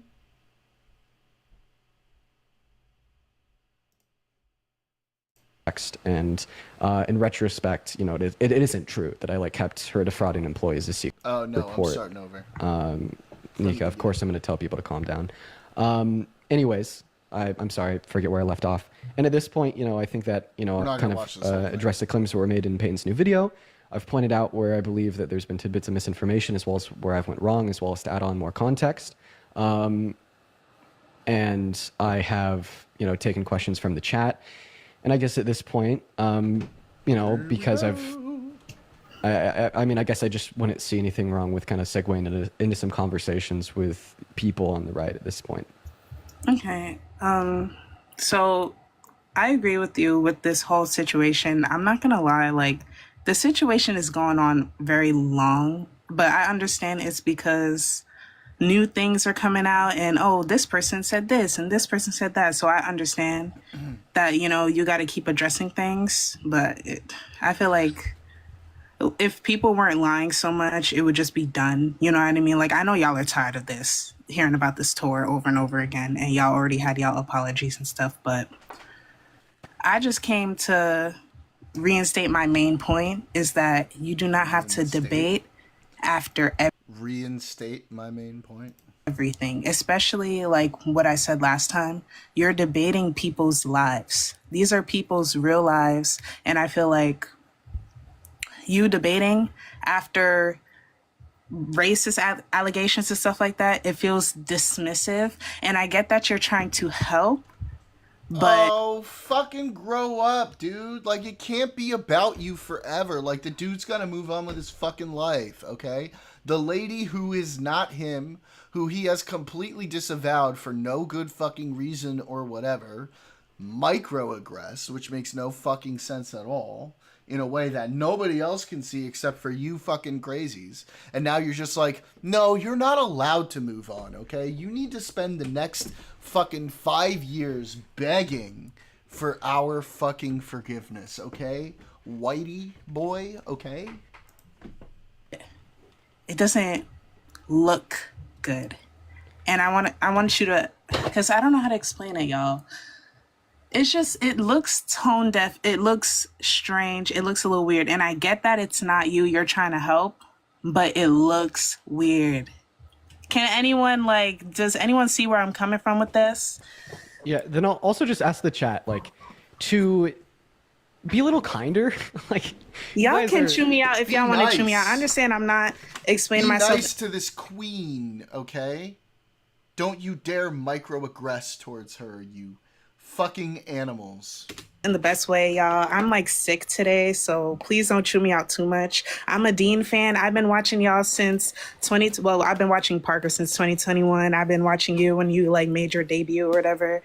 But yeah, it looks a little weird and it feels weird and it feels like you really don't care. And it feels like, okay, now that that's out of the way, let's get to the real thing and let's debate and let's get back to what we were doing. Like, it just doesn't feel humane. And it feels like you're doing it for clips. Okay. Here's my perspective in response to that. I think I can acknowledge, understand, and see how like that critique could have applied like maybe like 3 days ago, as it related to when this news had first broke. I hosted my first live with the rest of the panel. I had taken questions and had a conversation with Sam, and then the day after that, I followed that up with another live having conversations about the tour, and then I ended that day. So, someone just sent me a book. I don't know who it is. I don't know who sent me this, because I didn't buy it. But it's fucking awesome. Yo, what's up? Fucking goated fucking name of all time. Hassan is a stupid dumbass. I love it. Scarecrow! Oh my god, 2 kings just jumped in. Look at this. Look at this. Someone just sent me this. I don't even know who it was. Holy shit. This is fucking dope. Right? Yo. It didn't even say who it was from. That's awesome. Let's see. What did I'm just waiting on the day Hassan makes public announcement on how many inches of Twitch CEO's dick he sucks off every time he wants to be unbanned for constantly breaking Twitch TOS. You know, here's the thing, bro. I'm pretty sure it's the other way around. He gets banned, and then they spend his whole fucking suspension sucking him off, just to be like, oh, we're so sorry, Hassan, oh please forgive us, we had to do it, we had no choice, they were going to get so mad. I've been watching The Next Generation. Fuck yeah, Peyton Fellows seems to have deleted his receipts accusation, but there are reactions to it still up. Perfect, we're gonna pull that up in a second. Dan Clancy loves eating up Hassan cum. So here's the thing. The theme song, guys, the theme song for anything else. We're all talking about Dan Saltman, right? When we watch that, right? But I don't think that's the Dan that can't get it up. I think it's Dan Clancy.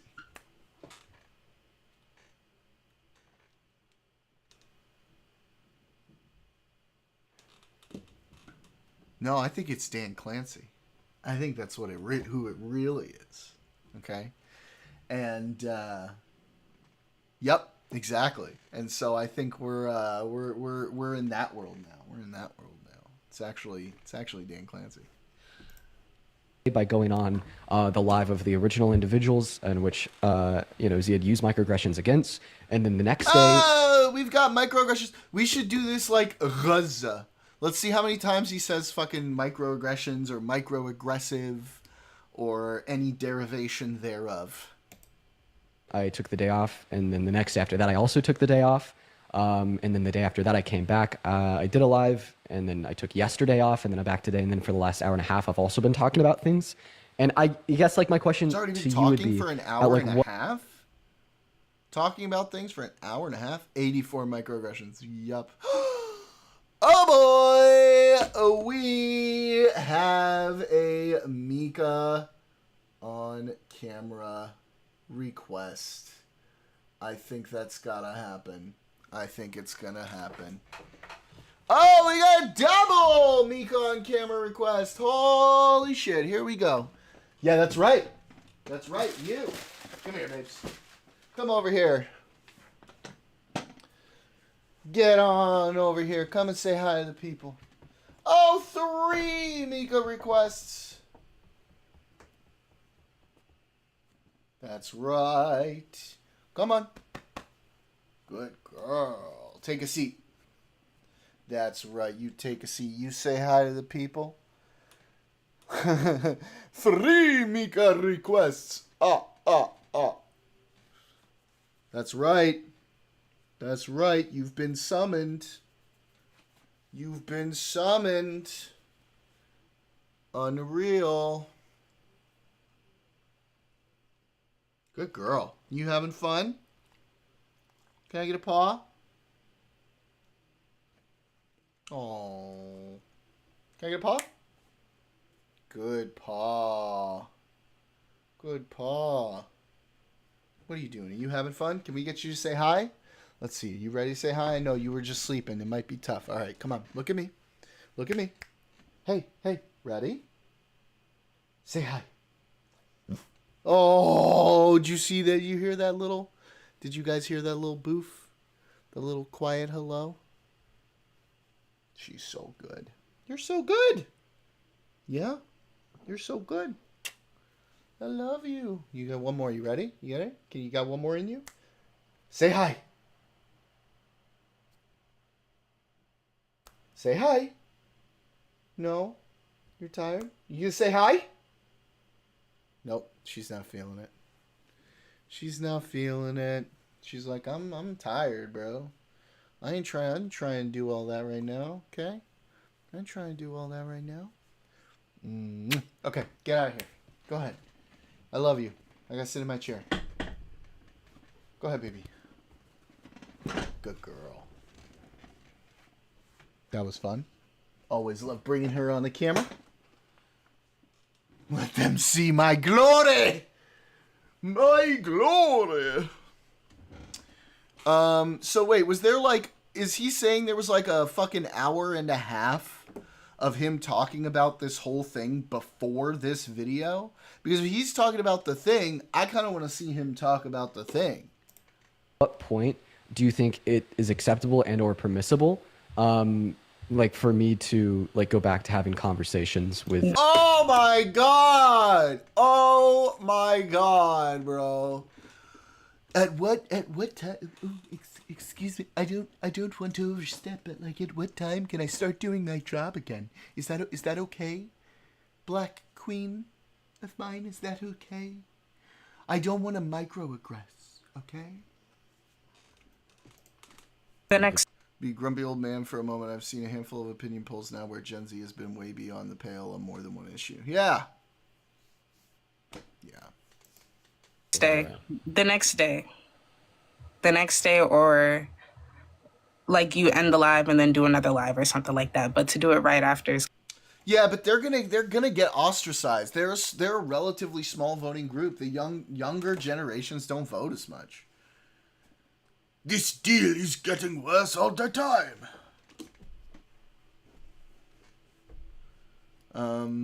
Yeah, true. Truth. True. kind of wild. Like, do it a different time. Just don't do it right after. Like, Isn't it been like a few days? Oh. We should not have made this deal. That's the one I was thinking of. We should not have made this deal. I can't. Now, listen. I can't do the Lando one, Daniel. That would be microaggressive. do it tomorrow or something. You know what I mean? Like, if it keeps getting derailed. Let's see. What is this?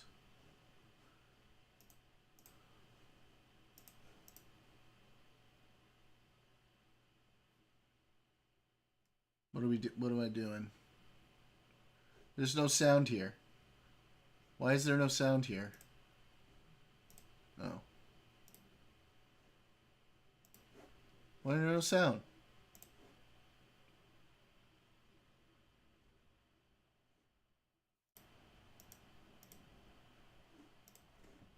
Why is there no sound? We gotta focus on bigger shit. I would love African American liberals to be cracking down much harder on Kanye's 8th Street song. I'm gonna be honest with you, bro. When it comes to Kanye, I just completely ignore him now. I don't give him any of my attention. That's what he wants. He's like a kid throwing a tantrum. He just wants your attention. I'm fucking over. paying attention to him. 500K Karen bullied a 5-year-old kid. That shit was crazy. Obviously, Parker and Dean disavowed certain statements. Let's stay on track here. Yeah, but like, honestly, like, it wasn't even bad what that lady did. It was fucking crazy. It was crazy. This is exactly the kind of shit that led to people being like, oh my God, these liberals are so fucking insane. Oh my God. It's because of shit like that. He deleted a video with the accusations. That's what this person is reacting to. Why can't I hear the sound? Why can't I hear the sound?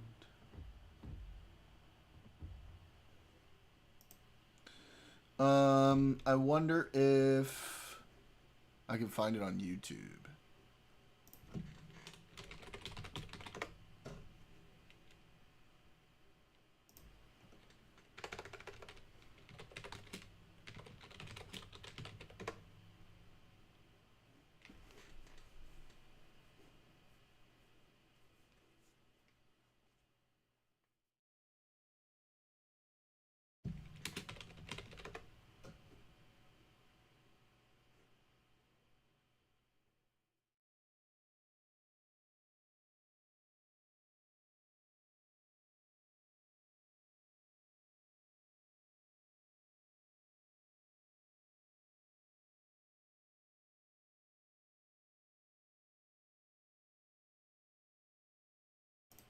Is that this? This is the pink salt recipe that took me from 179 to 126 in just weeks. You know what the best part is? No, and I don't care. No. What's the guy's name? I haven't spread any views on content. This is what we should be more focused on rather than Dean and Parker cancel their tour based off of these microaggressions. Why the dem on dem violence? We got evil foot in my mermaid. Well, listen. You're right. It doesn't serve us to like cannibalize our own. You're absolutely right, Scarecrow. But it's so cringe. It's so cringe. Anyone uses Kanye as any sort of argument towards anything but how paparazzi can fuck you up mentally, I will ignore you.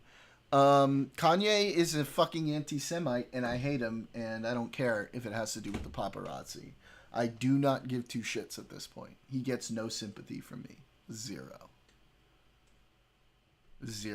I have watched people get radicalized against Jewish people because of his videos, because of his shit.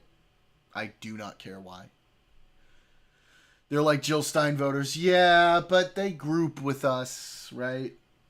And actually, like, Parker and Dean aren't politically quite as far left as a lot of people. But just this thing is kind of crazy. This thing is kind of crazy.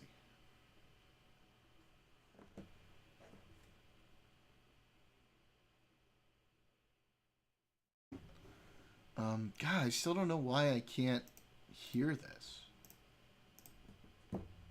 Like, why can't I hear this?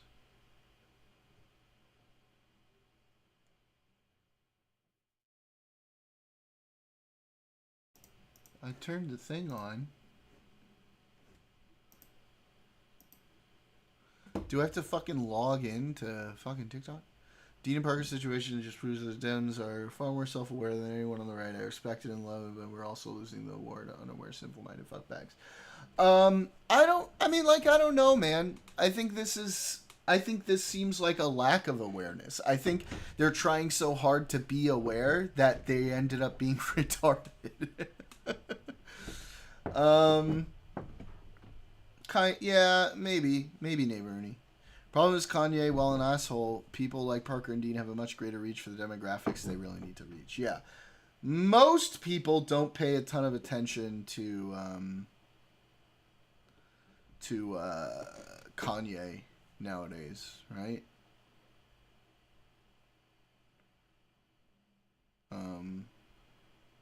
But the ones who do, it's fucking scary, man. It's fucking scary to me. I don't know why I can't fucking hear this. Does anybody have any clue as to why I can't hear this? They don't want me to fucking log into TikTok because that would suck. I would agree with what Destiny said earlier. The far more insidious anti-Semitism is coming from the left. I think it's worse right now because it's not as obvious to a lot of people. Like, there's a lot of people who are unwittingly being anti-Semitic, and they don't know that. They don't realize that that's what they're doing. And that's really fucking scary, right? They think they're doing the right thing. They think they're standing up against racism, but they're actually promoting it. They're promoting hate. And that's really fucking scary.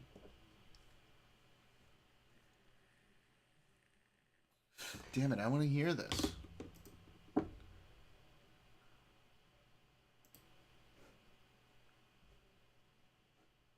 I don't know why you no work. Every time you try to debate back to the tour, just don't debate. And also, I feel like you need to stand up for yourself as well, because bro, they have like, these people have like seen this issue, right? They've seen how cucked that Dean and Parker are treating this issue and how well they can control them. And like, they are absolutely controlling them right now. Like, these guys have no self-agency at this point. They are literally doing whatever they are told by these people. And it's fucking crazy. No huevos. Cero huevos. Well, Russell Brand does. So why don't we spit on the sneakos and brands that are actually telling their communities that Kanye's pushing some 4D chess move to fight against censorship. The right is eating this up. We know he's retarded, but the right loves what Kanye's doing, and we should be spitting on it publicly, whether we care about Kanye or Candace Owens or Russ Brand or not. I mean, there's definitely a part of the audience that is Scarecrow. And you're right. I mean, like, you're not wrong. We need to be fighting against those people, right? But I don't know if I personally can be the one to do it. I have so much personal involvement in the issue. I've been screaming about anti-Semitism for so long. Like, from my perspective, like, if you're not seeing the anti-Semitism there, you're a fucking idiot. And for the people who do, which is most of the people who see it, they don't care because they fucking believe it. So, I agree. We gotta fight that shit, Scarecrow. But I don't know. While I'm fighting the anti-Semitism on the left, I don't know if I have it in me to fight the overt and obvious anti-Semitism on the right. I know it's there. It's fucking anti-Semitic, and I don't really know what else to add to it. But, you know, I'm always open to suggestion, good buddy. Always. Dean and Parker might be Dems. I think people canceling them are like 90% Jill Stein, Claudia de la Cruz voters, and non-voters, yeah. The Semitic right has always been open about it. Yeah, I mean, these people are fucking nuts. People are fucking nuts. What do we got here? Oh, an advertisement. An advertisement. Never again leave this city. That was never a condition of our arrangement, nor was giving Han to this bounty hunter. I have altered the deal. Pray I don't alter it any further. This deal's getting worse all the time. Furthermore, I wish you to wear this dress and bonnet. This was never a condition of our arrangement. Okay, that's funny. Ugh, I really want to hear that other video. Robot chicken. I can't play it for too long or YouTube's going to be like, no! What happened to Parker and Dean? You don't know? You haven't been following this? also some of these things that people Worse in the hip-hop sphere, I'm constantly tearing into this and trying to spread awareness of the fact that worse atrocities are occurring. Dean and Parker have taken accountability and people are just focused on the wrong thing right now. Fair. You're not wrong. I mean, you are probably really right about that. But it's so cringe, Scarecrow. I can't stop. I can't stop looking. It's so cringe. I just can't stop. It's guilty pleasure at this point.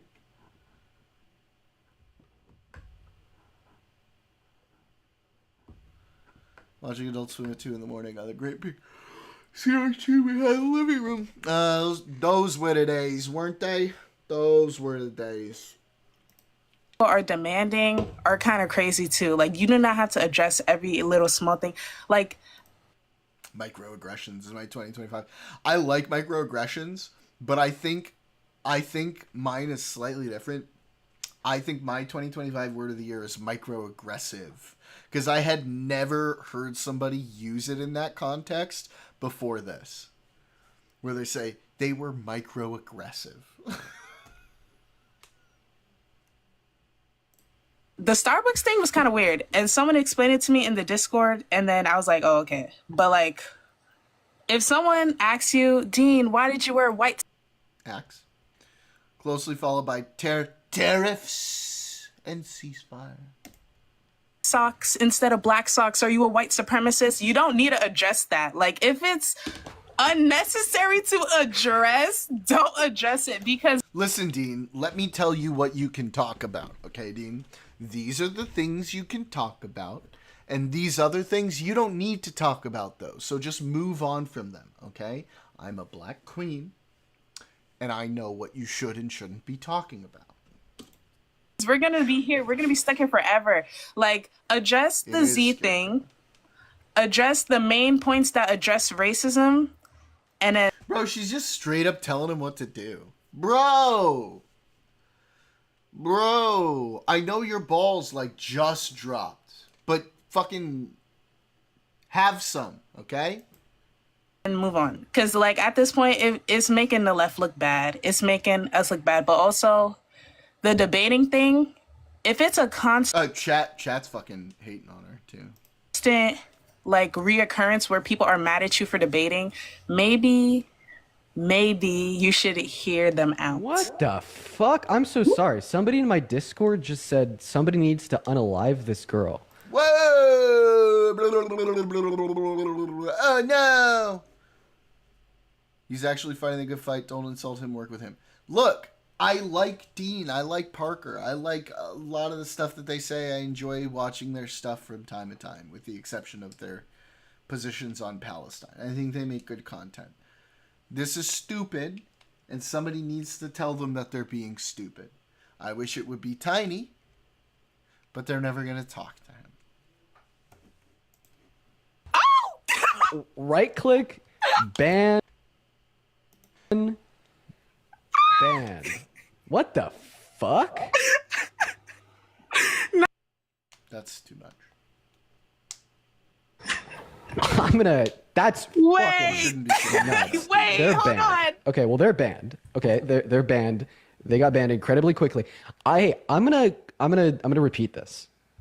I'm gonna need y'all all to calm the fuck down. Ooh, spicy. Not y'all hating on me. I'm just speaking my opinion. Just because I say Listen, this queen is speaking her truth, okay? She's speaking her truth, okay? Dean is more soy than whatever vegan Keynes eats for lunch. Nice. Hey, Sleepy.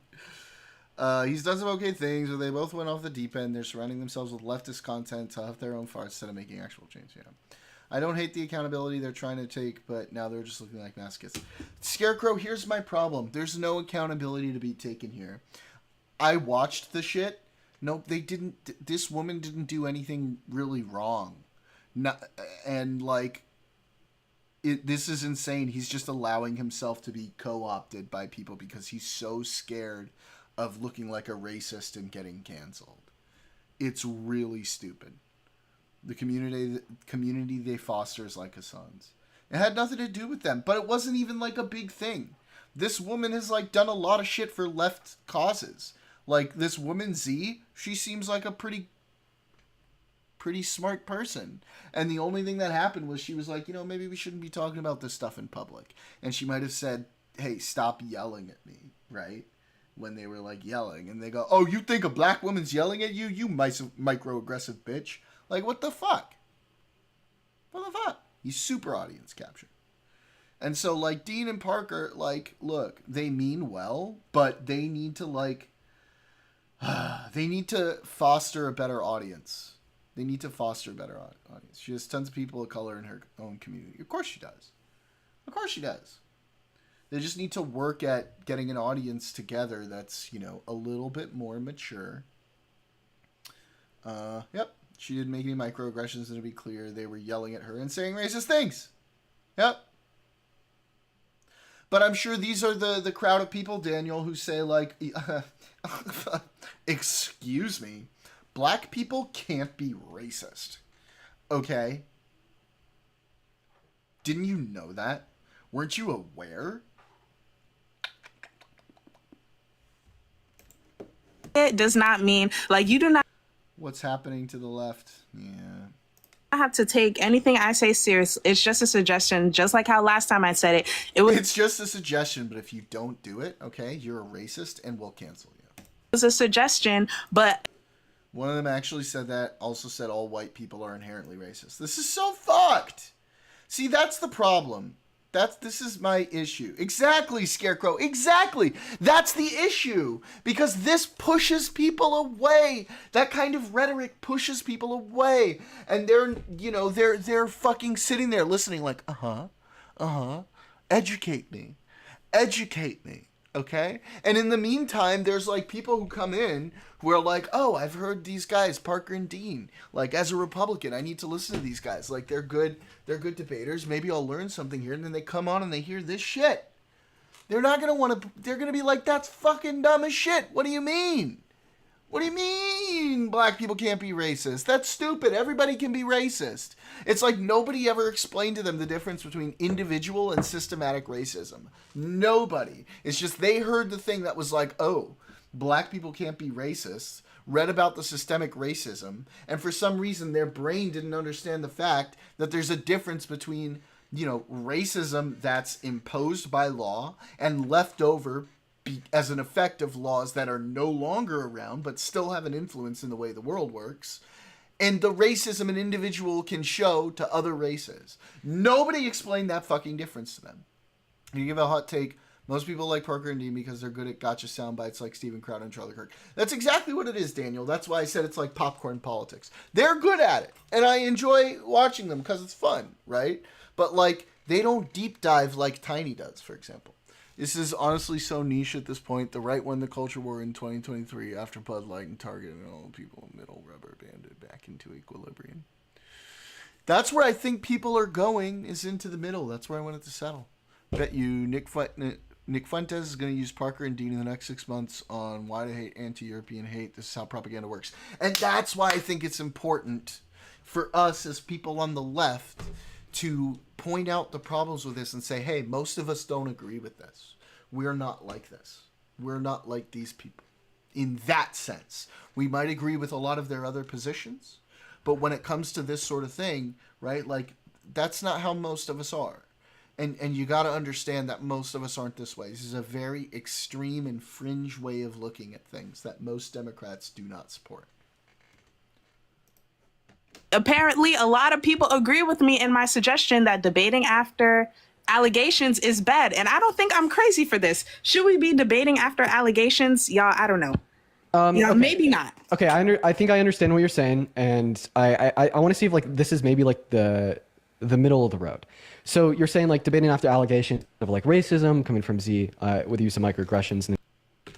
Wait a minute. So you're saying like debating after. Bro, that looks like a fucking dick, doesn't it? That looks like a fucking dick. That's a penis. Allegation of like racism coming from Z with the use of microaggressions, and then me being complacent with that, still decided to go on the tour, and then like the fallout of that following the tour. I actually agree with you, and that's why I spent 2 days. Oh, you're right. Yeah, bunch of microaggressions right there. Bunch of microaggression word. Discussing that, pointing out where I believe I went wrong, and then inevitably talk to the individuals in which. Z had used the microaggressions against, and then I took 2 days off, right? Yeah. And I feel like that was kind of, This is the thing that's kind of tripping me out.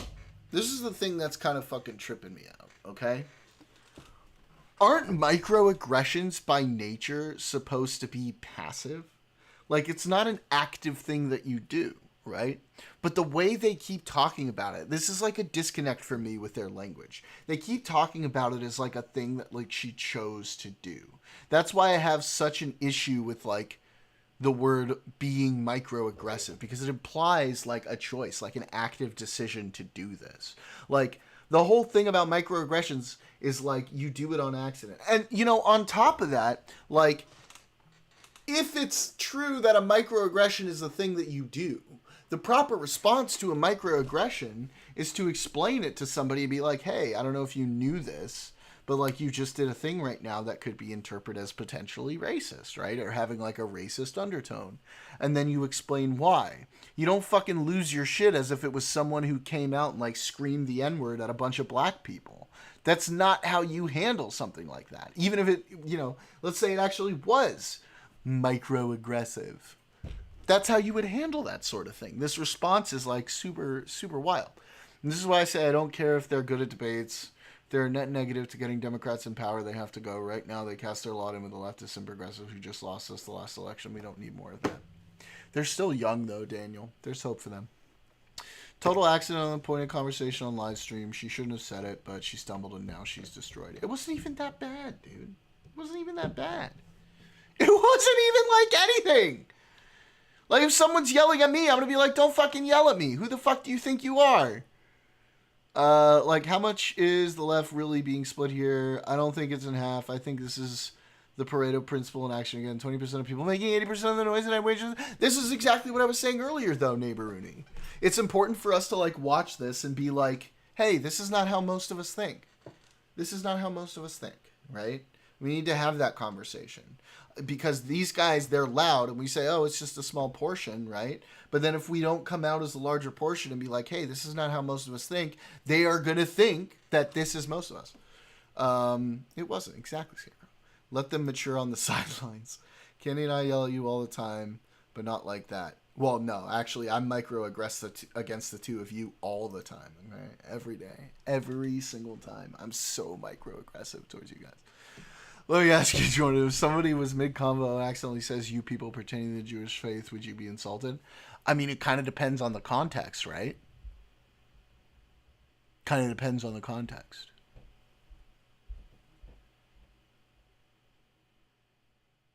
Bring it on, Casper. Yeah, like, it depends. If it's like you people with all of your fucking money and control, yeah, I might be a little bit insulted. But kind of the phrase you people in general is sort of meant to be a bit aggressive, no? Doesn't really matter who you're talking to, right? Like, when are you going to be using you people? Maybe I'm not thinking of it properly, but like, when are you going to be using you people in a sentence where you're not kind of trying to be aggressive? But aren't we feeding the beast? Should we start weaponizing their platform against them? I mean, if we can, sure. If we can. To be clear, she was saying they didn't know how to organize and were basically throwing rocks. And she's right. Because she actually has fucking experience and they don't. They should be sitting down and fucking listening and fucking learning from somebody who has experience. She did not use you people. She didn't. I don't think he was saying that she did. I think he was trying to go down a hypothetical and like figure out how we look at things. Anything to do with their ethnicity, it's just facts, obviously. Like, I think we can simultaneously disavow this sort of behavior without giving them the mic. Sure. Let's say you were organizing a Fuck the Right tour. You said, where are the Jewish people? Well, you said you people, not the Jewish people. If someone said the Jewish people, I'm not necessarily going to see that a certain way. There was a lack there in the Jewish faith while conducting a left rally. No, that's up to people whether they want to show up, right? That's on them. They want to show up or not. Nope. She did not, Scarecrow.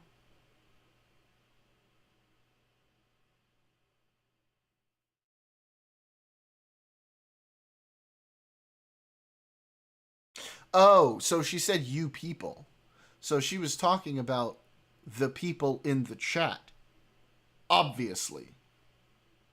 The people who have no experience. She was saying you people in the chat who are coming after me like this have no idea what you're talking about.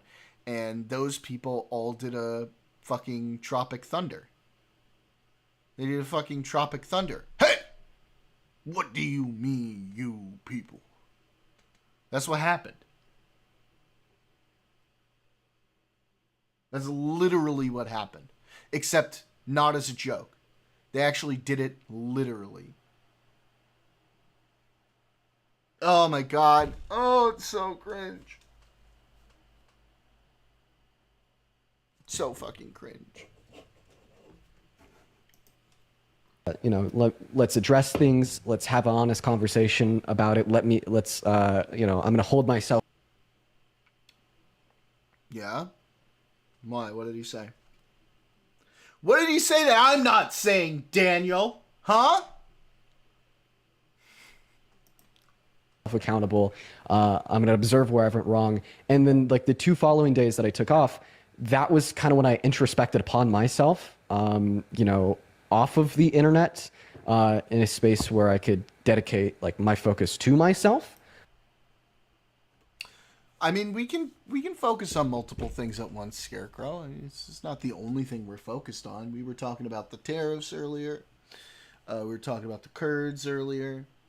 We were talking about the drug price executive order earlier. And then I just kind of wanted to do a little slop. Just enjoy a little bit of slop. Right? Some bullshit. Some stupid shit. And, you know... Well, then we're at an inherent advantage. No? Because we can. Like, genuinely, like, take a deeper dive into, like, thinking back on my own actions. Now, like, today, for instance, you know, like, the topic of discussion, the things that are being addressed, aren't claims of racism, but are, like, rather claims of me doing the devil's lettuce with Z and brushing... Not the like, devil's lettuce.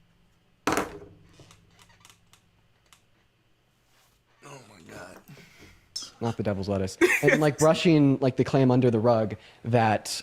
It totally sucks. I'm definitely guilty pleasuring a little bit with this, okay? I'm enjoying this a lot. It's pissing me off, and I'm having too much fun with this one, all right? I will admit that, all right? Think about this, Scarecrow. If the Democratic forests get... I think you mean gets. Daniel? Buddy, you know how it is. My hands are tied.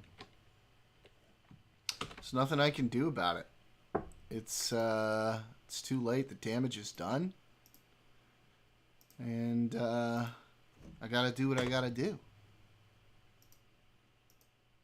I'm sorry, bud. I'm sorry. Sir, I say, sir, those scallywags tried to offer me the devil's lettuce. Oh.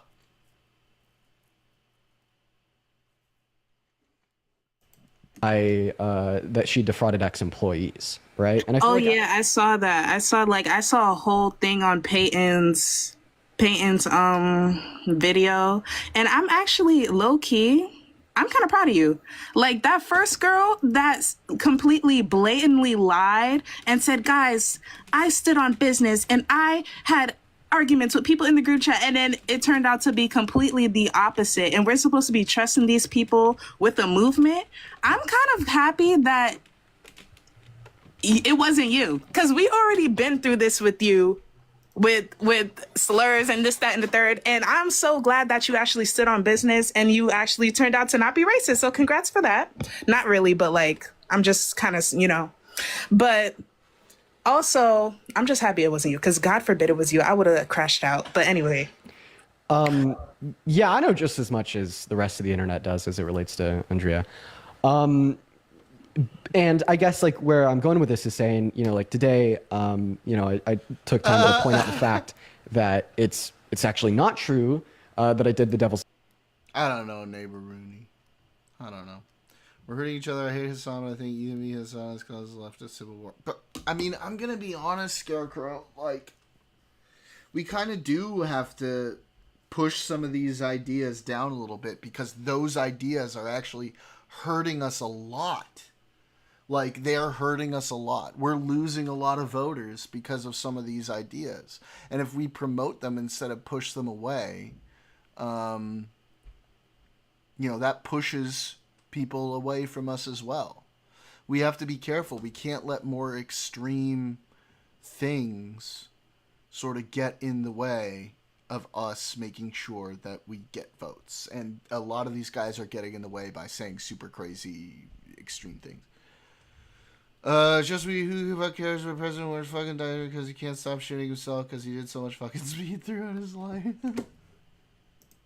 lettuce was that claim was false. Diapers. And then the claim that I brushed it under the rug and kept it a secret, that I had like been informed that she defrauded ex-employees. Yeah. Also isn't true. And then I gave the further context of how like I responded to that DM to inquire for more information because I did care about the claim, and then I took the information provided to me back to the organizers of the event that had also worked with Ian through Soul Strategies, and asked them to explain it. And at the time, I believe that they sufficiently explained the claims, and I believe that she had not defrauded ex-employees. And kind of where I went wrong is kind of the overwhelming motive that I've been talking about for the last week of just doing more due diligence about who I'm working with, right? And how that is absolutely true. And I guess like in my mind, like addressing like these two things specifically, I don't see it as like, like I guess like performative or wrong in a sense to then say, all right, like we've talked about that. Now let's talk to some Trump supporters. Because like the first claim about me smoking the devil's lettuce was false. And then the second claim just required more context. And in retrospect, I think one of the things is also they can't say the names of drugs on TikTok. To be clear, we want the left, not leftists. Leftists never even want to vote for a Democratic candidate, no matter what concessions are made to them. The last several elections showed it. Hassani didn't endorse Kamala. He will never endorse her. We can have brain rot like that, having a voice at the DNC only to backstab the candidate. Anyway, I think you mean can't, Daniel. But I'm going to go ahead and let you get away with that one this time. It isn't true that I like kept her defrauding employees a secret. Okay, but also can I wait, I low-key forgot what I was gonna say. Can I leaning towards the left? I could never see myself being blackpilled, and while I think it should be coalition of the masses, we just need to know we're all losing right now. There's no winners in low, middle, or marginally high America. So we'll swing back left since it's been failing and will continue to fail. Shouldn't hate each other being succumb to this admin's policies. But we kind of saw that happen though, right? Like, I mean, in this last election, we lost a lot of votes, and a lot of those people cited like issues like Gaza. And who were the ones who were doing this rhetoric when it comes to Gaza? It was guys like this. It was guys like Hassan. They pushed those voters away.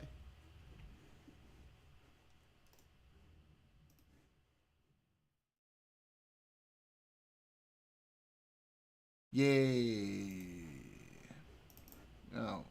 No. Okay, I see the headline though. Yeah, I don't think I'm going to be able to watch this. It's just not getting sound.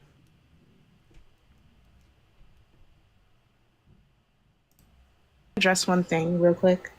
Yeah, for sure.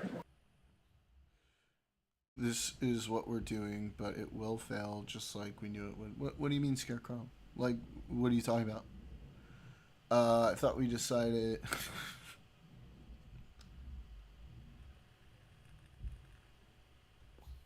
Blocks all the ads. Brave. Yeah, maybe I might eventually. But that was just TikTok. Like, it just wouldn't play the sound for that video. It just wouldn't play the sound. For that article, yeah, maybe it would. But that's the built-in ads for the article, right? That wasn't like a covered ad. That was like a built-in ad for the website itself. Okay, so I'm trying to remember it. It was something about like... Oh, interesting. His accusations against Z. Okay, we'll take a look here. Sabin will fail. Oh, yeah. They broke it into 100 prices from the flood, the zone policy. Yeah. Yeah, I think so, Scarecrow. I think so. I mean, so far, they've done a lot of fucked up shit. But you never know. Like, I mean, I feel like his approval rating has been ticking back up a little bit. Let's see.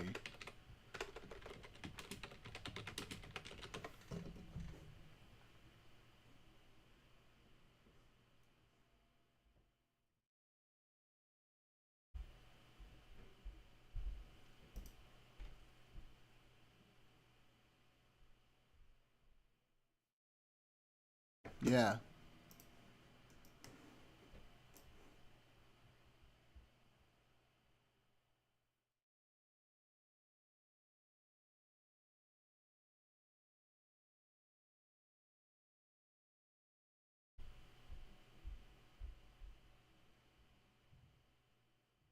On aggregate, not so much, and it's going in the other direction now.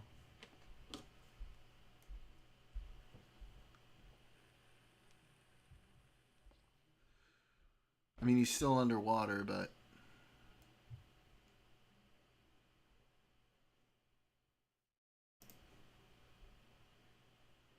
he's still not good. Immigration, he might be above water again. No, he's still below water. Huh. Interesting.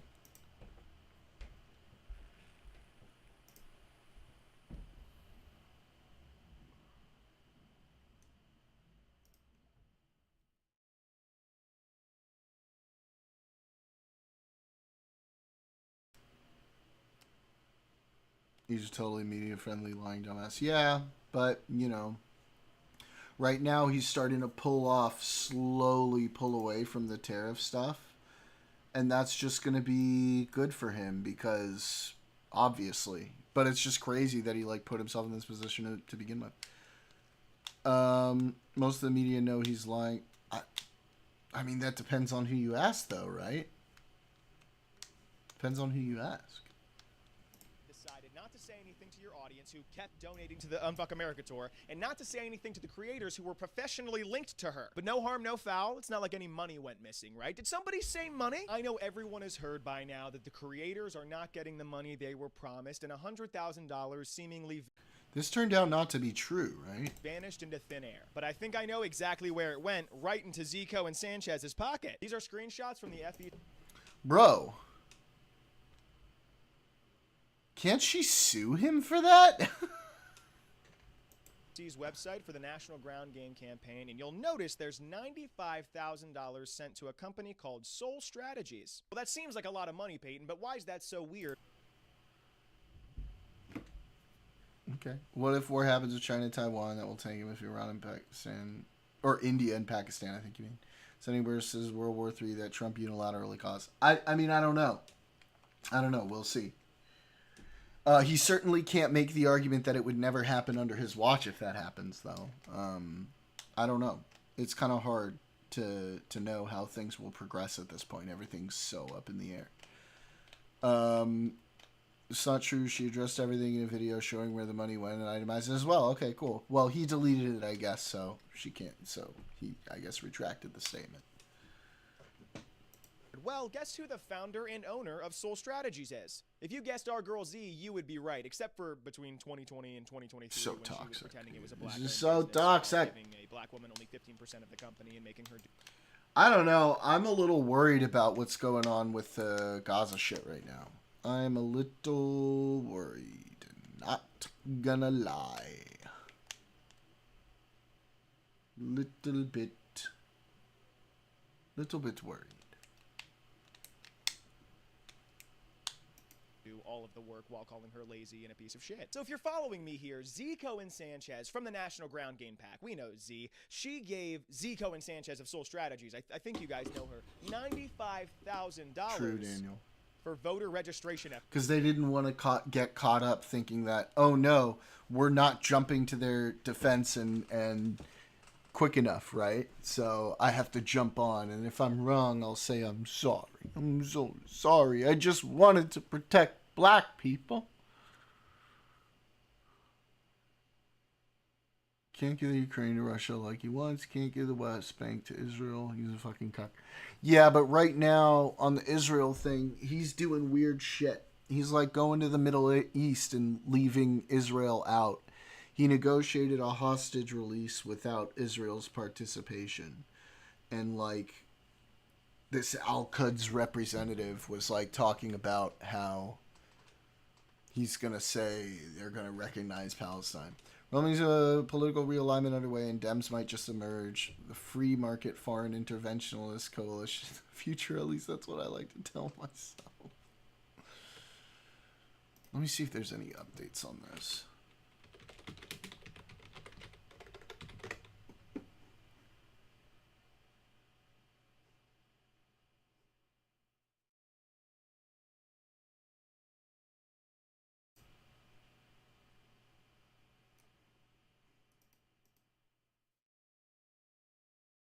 BB can't handle his own, bro. He's an international superpower.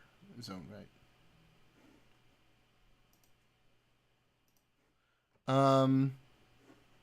Yeah, but like it's important to me that America support Israel because the rest of the world is not.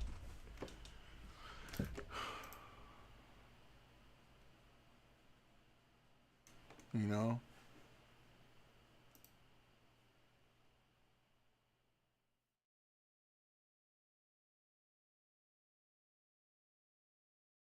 It's scary.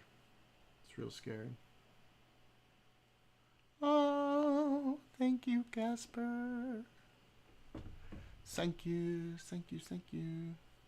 Make sure that's a recurring sub, not a gifted sub. If you're on mobile, jump on a browser to do it. Trump is the bardic clown in the middle of foreign policy, pretending to be the storyteller, and he's not doing anything for the world, just like 2016 Donald Trump. I mean, I probably agree with you on that. Saudis are getting there. Yeah, but he said that he no longer is requiring them to recognize Israel as part of the deal.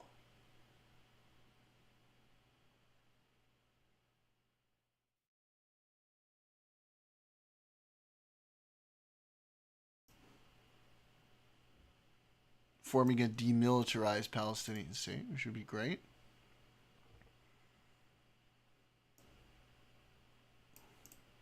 Look, if he pulls off an end to the war, somehow gets Saudi to recognize Israel, helps form a demilitarized Palestinian state, he will get major props from me on that.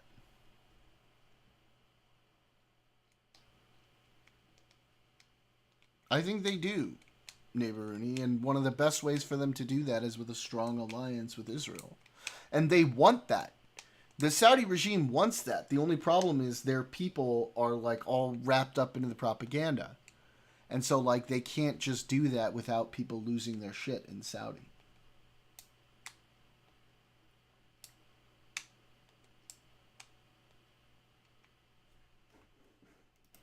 Me personally, $95,000 is an insane amount of money to spend on voter registration efforts from a company that was sued for fraudulent voter registration efforts. But I guess when you're the sender and the receiver, you can kind of make up your own rules. I also found money being sent to places like this, with websites like this. Can somebody spell money laundering? And if that wasn't enough for you, I have unequivocal proof of her engaging in illegal activities just this.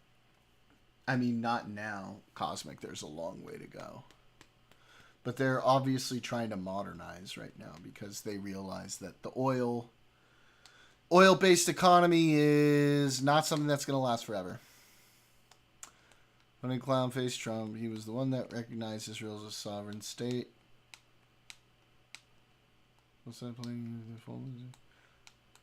Israel's been recognized as a sovereign state by the U.S. for long, by most, I mean, the world recognizes it as a sovereign state, minus the Arab countries. Investments in Israel will win this war, bro. Don't worry. I mean, I really don't give two shits about Bibi. I would love to see Bibi gone. I just don't want to see Israel get fucked over in the process. Yeah, exactly, neighbor. Obviously, Saudi. He's not going to be fully secular, but they're trying to modernize. This morning. This email was sent this morning to someone who works for Z, who was supposed to be paid on Friday, still hadn't been paid, reached out to them, and they said, you have to sign an NDA to get the pay that you're owed. Hey, that's fucking illegal. That's really fucking illegal. Even if she doesn't go through with this, that's incredibly illegal. You can't tell someone they had to sign an NDA to get the pay they're owed. Cherry on top, obviously she's a flaming fucking racist, and most of us in the know already fucking knew that, but here's her being a piece of shit otherwise. I do know a lot more, but I'm not gonna give you it, obviously, because where's the fun in that? All I can say is, you are fucked, and anybody who helped you, Dean, is fucked as well. You knowingly I hope you're right, buddy. I think you're probably right, but just the anti-Israel propagandists were going hard the last couple days on this, and it was freaking me out a little bit.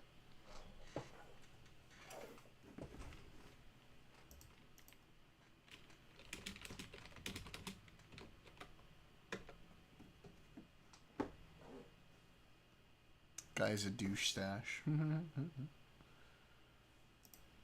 A lot of a pattern that I'm noticing with what's going on with you, I feel like it's something happened where you should have said something and you didn't say anything. Like, first of all, with the you going on the trip anyway, because like something. Dude, everybody hates her. Oh my god. We also see Mudahar memes in Pakistani propaganda. Maybe they have good propaganda. About the fan. That's Israel's biggest problem. It is like the worst country in the world at propaganda. They're so fucking bad at it. They're so bad at it. They're getting smoked in the propaganda game. Like, it's not even fair. They're terrible at it. And then you getting Starbucks and then putting it in the cup, and then you hearing that she committed fraud and then you just didn't say anything. I feel like in moments like this, when you're like an advocate or activist or whatever the case may be, you really gotta stand up for something, even if it makes you look crazy. You know what I mean? Like, even if you're the only one and you realize, hey, something seems fishy, even if it makes you look crazy in the moment, you just gotta stand up and be like, no, this is weird. What's going on? Because now if you had addressed that small little thing, all these big things that are being uncovered now could have got uncovered then. And it's not your burden to bear, but at the same time, if we're trusting y'all with the movement and like a revolution or whatever the case may be, it would be nice for you to like fight for. Well, Jared and Ivanka, I don't know if you've noticed, they're pretty absent during this whole thing, right? They've been, during this whole second presidency, they've kind of been nowhere around.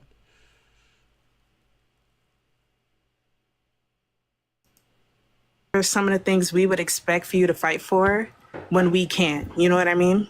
Like, we're trusting y'all with the movement. Yeah. I think as it relates to like the claim of fraud, you know, like hindsight is 2020. We now all have reason to believe that like her defrauding employees is likely, right? And like the reason for us to believe that she has defrauded, like the claim that she's defrauded employees is likely, regardless of like the justification or explanation that may be offered by the Packers' sole strategies, is the fact that, you know, seemingly she's ran away with like 100K, right? Seemingly she's paid herself like 95K. You know, and sent money into like massage parlors in Albuquerque, New Mexico. You know what I mean? So it's like hindsight is 2020 now, right? We have sufficient reason to believe that the claim was likely. However, at the time, you know, he said defrauding. Ooh, that's a fail. He misspeaks a lot. That's something Dean does. Jared has been in Israel. Yeah, but like last presidency, Jared and Ivanka were like big parts of the administration. They were featured a lot and doing a lot. This time around, it's been very quiet about them. Oh, I didn't have any external reason to believe that she had defrauded employees, and the justification offered by other individuals associated with the organization to me was sufficient for me to believe that that had not occurred. And that's why I didn't like speak about it or inform other employees, because the first step was to say, okay, an ex-employee is accusing her of defrauding employees. Let me get more information from this ex-employee. And then when I got that information, I then turned. True.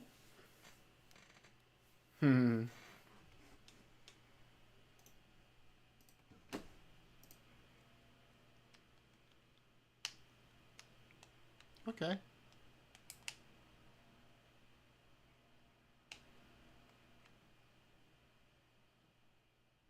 Interesting, Scarecrow. Around and I talked to somebody else, not Z herself, because, you know, she'd have self-interest in like denying the claims regardless if they're true or not. But I rather went her right-hand man, not only working with her on the Unfuck America tour, but also associated with her at Soul Strategies. And they had offered an explanation to make me believe that that had not occurred, right? I hope so. And I think that like really my main so. takeaway I believe in them. is that I should, but like as it relates to. It's just weird. I didn't expect to hear this kind of shit, right?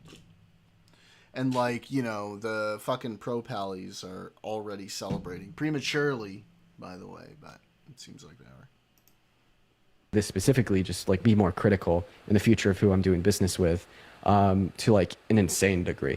In fact, I'll even say that I've already had conversations about literally like hiring people on to like further investigate like potential business opportunities or individuals that I'll be working with. Okay. Yeah. Can I address two more things and then I'm done? Sorry if I sound incoherent, y'all. I'm literally in pain. Sorry. Yeah, but before you do, just real quick, for everybody in the chat, if y'all could just be like a little bit more chill, that'd be kind. You know, like be chill and nice, okay? This is a black queen who's telling us what's up, all right? Y'all need to you're microaggressing so hard right now, all of you, okay? So if Parker and Dean keep tossing these accusations around against Z, they're going to need to lawyer up. Yeah, that's what I'm saying. Be funny watching Netanyahu voted out and put in jail for corruption. I will be justified, and I hope Benny Gantz replaces him. Nika's being kind. She has her concerns, but she's addressing them in a very good faith manner. We're having a conversation. Y'all should be a little bit more kind, but go ahead. it's okay. It's all right. But yeah, I was going to say one thing that I forgot to say last live is probably hire a team. I think you're at that point where you need a team because like I feel like a team would address, you know, more of this legal stuff and it's a new thing. And y'all are independent. Y'all aren't under any, like, y'all are not under any news thing or anything like that. So I feel like a team would help y'all, especially with, like, I know it's affecting, like, y'all mental health and stuff like that. And I don't want y'all to keel over because of some, not drama. Obviously, racism isn't drama, but I don't want you. Listen, I don't want you to keel over, okay? But if you do, I'm also not going to be upset about it, okay? Y'all to keel over y'all career. So maybe hire a team. And also, what else was I going to say? So I actually have a team already. However, there's like been certain things that I didn't involve them in, like the Unfuck America tour. And this was something that, you know, a conversation that I had on the back end that wasn't public. Following the tour, you know, one of the first things that happened was I talked with my team and they were like, this is why you should involve us. This is why you should talk to us. Not the team clocking you. This is why, you know, this is, you know, a predominant amount of the value that we can provide to yourself. Yeah, and they ate down. They did. They ate down. 100%. Okay, and one more thing. I wanted to address, a lot of people are asking, what is the best time to debate? And to be honest, there is no right time. It's up to you, which is why whenever people come up to you and be like, oh, the time is wrong, it's because you have to know when the right time. You know, money for the American manager South Parker, but he's making extra money every day. He's been in Israel. Lona Buck said the reason she had to cast herself singing drama is she knows it's not real. I don't know. I don't know if I prescribe to that. I think she just, like, if she said drama, then it might come off that way. This girl sounds pretty bought in, if you ask me. But okay. Time is, and obviously you're not knowing. So I feel like I don't know how to explain when you're gonna know the right time to debate is. It's just it's a humanity thing. You have to know, okay, people aren't going to get offended by this. People aren't going to feel dismissed. It's like, I guess it's something you have to work on internally where you're knowing that you're not going to offend people by talking after allegations. Because it's like I don't want to say it's an emotional thing, but it's a humane thing to not, it's just a respectful thing to not use the same people that you're defending allegations against as talking points. Like, Black people were offended by the microaggressions. Let's start using Black people as... All Black people were offended. All of them. Talking points to why Donald Trump is this and Donald Trump is that. It's just, it feels like people are being used. It does, but not in the way you think. Looks like individuals are being used. I mean, do you feel like me, directly relating to Z's comments, discussing that for 2 days on live and then ending it off with a conversation specifically with the women that were impacted, then taking 2 days off and having continued conversation about the two on a broader scale is, sufficient to say, well, let's keep talking about it. Let the conversations continue, but let's at this point, I'm also going to shift some of my focus back to discussing the fascist regime we've run in the country. I feel like if you talked about it already, maybe make a video on it so you don't have to keep doing it on live. Make a video addressing like, okay, y'all, let me lay this all out and then dead it. Like once you address everything in a video, dead it. Like it's done. Because when the thing with live is you're going to be repeating yourself. Like you said, you repeated the Starbucks thing over and over. Maybe you need to have a James Charles sit down moment where you just address everything. Maybe we need a Bye Sisters moment where you just sit down and address it in a video and then it's done. Because this is going to keep on going. Like I spoke to you, I think a week or 2 weeks ago. Yeah, that was around a week ago. Funny that you say this because I also repeated this earlier, which is further proving your point, is that I, me and my team have been me and my production team have been considering making a video. Okay, kind of over it. Do we want to pick up like one of our older debates that we were in the middle of, like the Gaza? You want to go back to the Gaza loaner box debate? Pick it up. We were at 17 Gazas.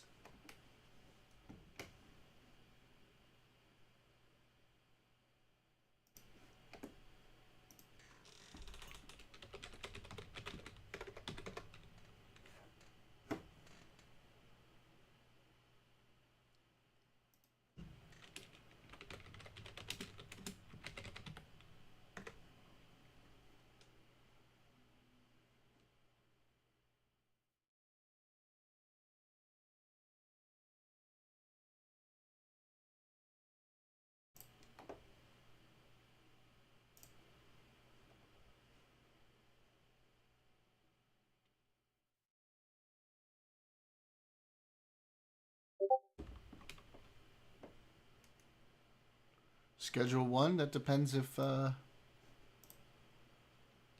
Casper wants to join in.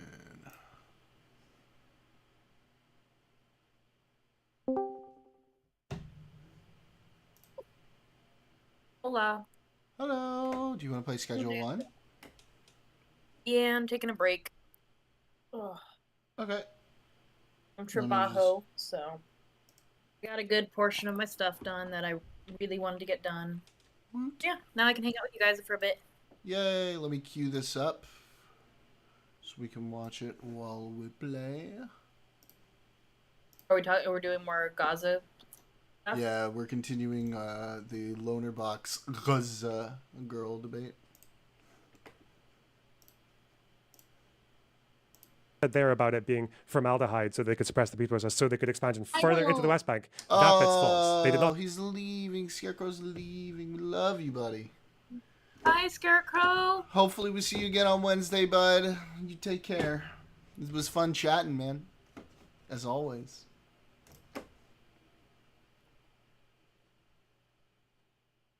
Do it so they could go further into the West Bank because Sharon's plan was half of a plan. He wanted to pull out the game.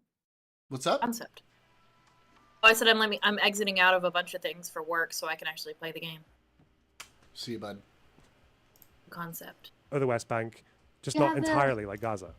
Do you have a source as to when he wanted to pull out of the West Bank? Yeah, I think it was originally scheduled for 2006. Because I know that he wanted to build the West Bank security barrier. Yes, he wanted to have a barrier, yes. And I know that he was a massive proponent of West Bank settlements. He was in the 80s, I believe, yeah. And 90s as well. So I don't understand as to why But then he also went against his entire party and formed a new one because I don't know why. Well, I know why. He didn't do it for Palestinian statehood. Again, I don't like Sharon. I hate, Did you get my invite? But he did it because he was worried about I was trying to figure out the a West way Bank that I expansion can resulting mute you on Discord and also listen to the stream at the same time. I'm loading right now. Yeah, you just mute me from the in the stream chat. Yeah. Yeah. So then you'll just hear me talk to you on the stream. But you don't have to mute yourself, so I can still hear you. Then I'm gonna. Right? You got me? Well then, if I. Yeah. Oh, that's gonna be trippy. I sound like a 12-year-old. Oh God. She doesn't like hearing her voice, guys. Tell her she sounds lovely.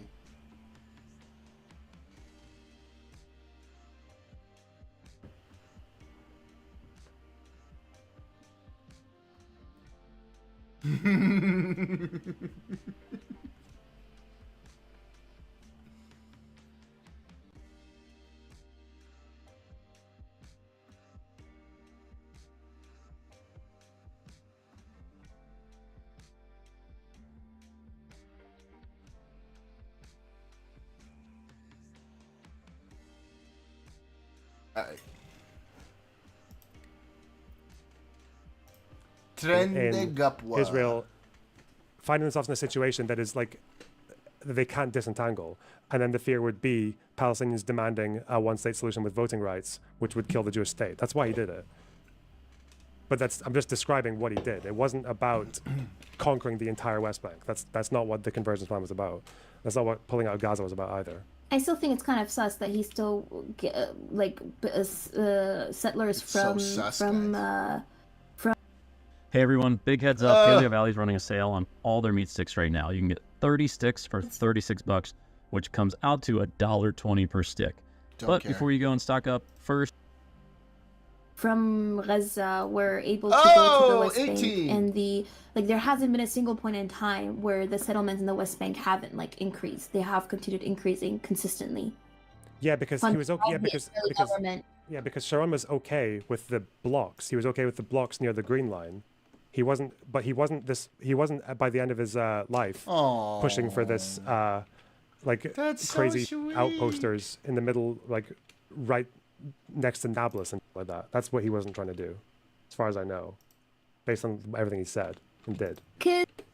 Trying to think right now, and I'm wondering because I do know that he tried to maintain presence and control over the West Bank, but I don't necessarily remember him actively and we love spending fighting time with you, for Casper. and talking about dismantling settlements and actually pushing through for that. I can find and you talking about it. It was carried on by. It was developed upon by Olmert. Where is it called? Sleepy time, Casper. And when Olmert was in actually speaking about, because Sean had a stroke, he died really suddenly. And then when Olmert was there, he tried to elaborate on it, and then Bush and Blair were just like, "No, you need negotiation and settlement because unilateral withdrawal is taboo." I think we have to go to sleep, don't we? Can you hear me? Yeah. Remember right? Can I ask you a question? Because you said you were Lebanese. Yeah. Did you support the French, Israeli, or Syrian occupation of Lebanon? And do you think that Lebanese people had a right to resist any of those occupations? Yeah, they had a right to resist all of them. I don't think, but after 2000, Hezbollah's behavior was just completely inexcusable. Yeah. I'm not talking about Hezbollah. I'm talking about Lebanese people. Yeah. Do you think that Lebanese people had a right to resist? Yeah, because pushing people out of your country is different from, I believe but I believe that right to resist ends at the blue line. As long as Israel's past the blue line. Do you think that there was any justification for French, Israeli, or Syrian occupation of Lebanon? For French during the mandate? I don't know. I think during the mandate, it's I don't know what would have happened if the place was just left to local leaders left over from the Ottoman Empire to fight amongst themselves. I have no idea how that would have went. But for the rest of them, for sure. Okay. And I think I come from that premise. I don't think any people deserve to be occupied. Yeah. But I think the difference is that we're not really getting around is that I think you consider all of Palestine to be occupied. I'll I think handle you the think Israel baggies. is still You can occupying handle the Palestine within those druggers. borders. Yes, Okay. all of Palestine is occupied. Yeah, resisting that is a waste of time. It's good if you want to see dead Arabs, but otherwise it's a waste of time. I don't necessarily think it's a waste of time. Yeah.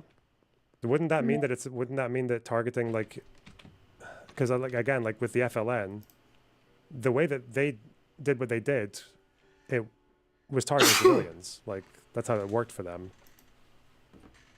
I'm not gonna sit here and like justify I'm not gonna the sit here unaliving of like innocent again. civilians. I'm not gonna sit here and say, yeah, look, unalive everybody, grape everybody. That's not what I'm gonna say. What I am gonna say is though, at the end of the day, I feel like we cannot fully put the blame on a colonized people who Basically, have Gaza. noticed that the international community has ignored collective punishment when it comes to them. Because technically collective punishment is illegal under international law, but somehow that doesn't get applied to a colonized people. And I'm going to bring you back to, again, my people. My people still actively resisted, even though we didn't necessarily have a military. We didn't have military, like active military aid from different countries. We were facing a colonial empire that was much larger than ours, that had tanks, jets, and all those different things. But that can never, ever silence, like, what is intrinsic to our human nature, which is freedom. Everybody wants to be free. And my people still continued, and they ended up overthrowing their colonial empire, like the colonial entity. Yeah, and I think at the end of the day, if Palestinians have that right, they're human beings at the end of the day, to think that a Palestinian person would somehow one day be okay with being occupied or not having their full rights is dehumanizing. Yeah, that's great, but the problem is that that's where we're going to diverge. Is like if we're talking about everything you're saying in the context of the West Bank to get settlers out, I don't think I would care. Even if it's like an October 7th equivalent in the West Bank, I don't like killing civilians, and legally settlers are still civilians somehow. But I mean, I don't think I'd care that much compared to what they did in the South. But the problem is that you're not treating Israel that way. You can, but it's just not going to work because there's two things like that Israel is just never going to accept.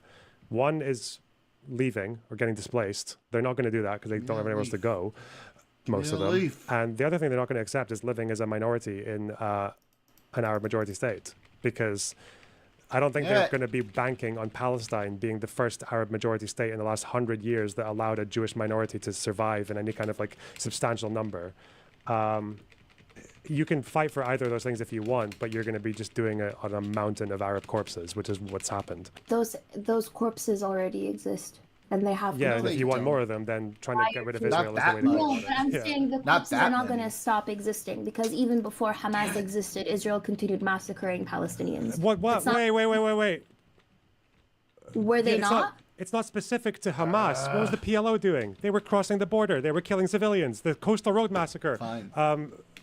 Like border raids. Like a whole bunch of the suicide bombings in the Second Intifada came from people who are aligned with Fatah, right? So it's not like armed resistance against Israeli civilians started with Hamas. When was the PLO formed? 60s. 64. Was Israel not massacring Palestinians before 1964? Yeah, they were. You had Fedayeen. You had the before Israel was even formed. You had the ALA with Al Husseini's men. You think they spared civilians? I'm sorry. Like, again, we can literally go to what's his name? Ahad Haim. Wait, what was his name? Ahad. Hold on. Ahad. You realize you don't. Okay, which organization Which organization conducted the Hebron massacre? Wait. Yeah, but or I'm the ones in again, Gaza. You know, there used to be Jews in Gaza before 1929. They all had to leave because they were wrecking riots and murders and shit. Those tensions increase not because of anti-Semitism, but because of colonization. And I feel like it's disingenuous. I mean, like the very first anti-Zionist, because one second, because the same talking point was literally used by white colonizers. White colonizers went around talking about people wanting to unalive whites, that people were being taught to massacre whites. You had the Italians who used that as an excuse. You had the British using that as an excuse. There was one from like the 1920s or something like that, where an Italian consul in Zanzibar talked about how the Somalis were massacring the whites because they're taught to hate them. So, again, a colonial entity will always use any justification to continue colonizing. Okay. And so, prior to the Balfour Declaration, Ooh, we got another spam were bot. there Palestinian massacres? And don't talk about Suffolk, because Suffolk was literally like the Egyptians, I think, and they unalived like everybody. So you think you know Wix? Do you really? First up, we've got Shake. Were there large massacres by Palestinians? Why are you saying large? Or like were Palestinians going around just massacring Jewish people Jordan. prior to the Balfour Declaration? Hey, Dad. Where is the symmetry breaker here? I don't think there were massacres, but there was Good, deportations we're from watching the Jaffa video. before. So there were no massacres. There we go. Well, So but you there were can't- because there were barely any Jews there. Like, Yes, and again, okay, like I on my said, stream. because they were generally living in places don't that didn't see the have video. anyone living there. So Then you're yeah, not of course. watching my stream. But that's because they were not. That's because they were still expected to just be a minority. Like they were expected to just be like a pit, like a. And also because the Ottomans like worked quite hard to stop Jews from going specifically to Palestine. Like I don't know if you know, but it was like 1,000 people had gone after 81, and then the Ottomans were like, no more Jews can come to Palestine. Go Wait, somewhere hold else. on. It doesn't make sense. Them being a minority doesn't necessarily prevent them from being Oh, massacred. did I miss? Like did I Jewish miss people a in Germany were like Did I miss one? 0.1% of the population or something like that, but they still ended up getting massacred. So even if they were a you missed one. minority, if Palestinians were these 19. crazy anti-Semites who just hate Jewish people because they were Jewish, they would have massacred them ages ago, but they didn't. They were living together. Okay. The symmetry maker here is the Balfour Declaration. It is the rise of Zionism. It is the rise of this attempt to colonize Palestine. And for that reason, it is unfair and biased to try to conflate colonial resistance with anti-Semitic resistance. Like, Okay. It's not. It's what's unfair is to treat so is to treat what I just said the same as concerns about anti-white racism. You're wrong about two things. One, white colonial Western powers like the British and the French and all that did not generally mostly say, oh, we need to protect ourselves in this area because they're anti-white. No, they said they were going there to civilize savages. And to make money. That's what they were doing that for. That was the entire primarily reason. For Zionists, that was not the primary reason. The primary reason for Zionists was that Jews seem to get basically everywhere. The best they can hope for is to be some kind of like pathetic minority that just kind of lives by themselves, and if crimes get committed against them, they won't get justice, but maybe they'll get some protections, or maybe they can just kind of like live as a kind of relatively peaceful but also kind of like non-equal life. That's what the Zionist justification was. Second thing you're wrong about is, I'm not saying both things can be true at once. I've never denied that Palestinians have not had like a valid, very justifiable upset with the Balfour Declaration and with a bunch of foreigners coming and carving a country out of land that they considered their historical homeland. That's a problem, okay? But to say that anti-Semitism doesn't GTA like Online either. color what happened there, or it. doesn't play a massive effect into how that was carried out, is just delusional. Like the very first anti-Zionist riot, what were they chanting? The Jews are our dogs. Palestine is ours. Al Husseini leading it. He wasn't even. I don't think he was even made Grand Mufti by that point. But he was popular enough to incite those mobs. People got murdered. It didn't stop in Jaffa in World War I. Like the Jews of 10,000 Jews of Jaffa were deported in 1914. Yeah, so I played online, GTA Online. It's interesting because I had so hard. I just couldn't do the pay to play and pay to win. I hate when games do that. No, I know. What really pissed me off about GTA Online was they completely neglected the single player experience. There was supposed to be, at some point there was supposed to be expansions, and that never happened. It's just, really annoying, really frustrating.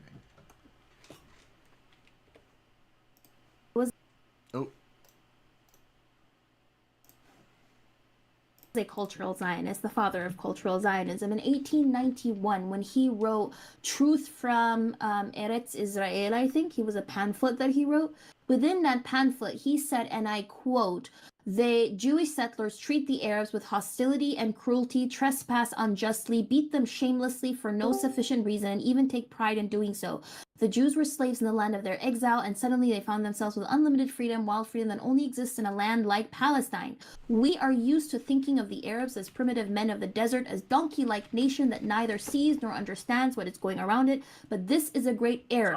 The Arab, like all of the sons of Shem, has a sharp, crafty mind. Should time come when life of our people in Palestine imposes to a smaller or greater extent on the natives, they will not easily step aside. This was in 1891, way before the Hebron massacre, way before the 1914 expulsion that you're talking about, right? What'd you say, Casper? This, again.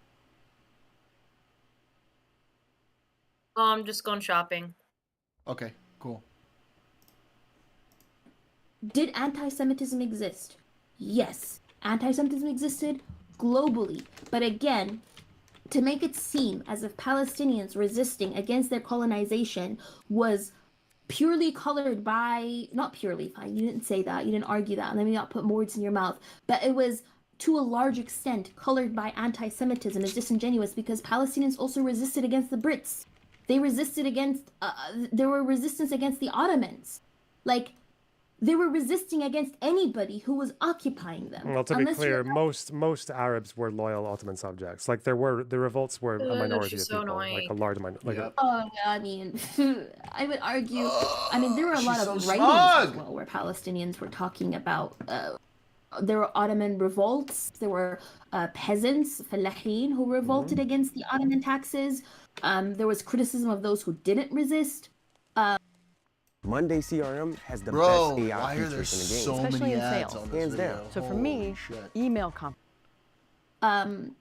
The Arab revolts prior to, like, I mean, you would have to argue then that they were anti-Turkic, they were anti-British, they were anti all these different groups. No, again, the majority of them were still more or less like loyal citizens. So you had revolts at different times, but that doesn't mean the majority of them weren't. Like, this is the whole thing. This is why Man Hussein, when what's his face? When Hussein said that he would raise they would raise 100,000 men, and they barely got over 20,000. Like, that's why. There's a reason for that, right? It's because it's not the same. They don't consider it the same as like Jewish people being like in charge of a particular part of that area, and that's colored by anti-Semitism. Unalive the king of Jordan. What?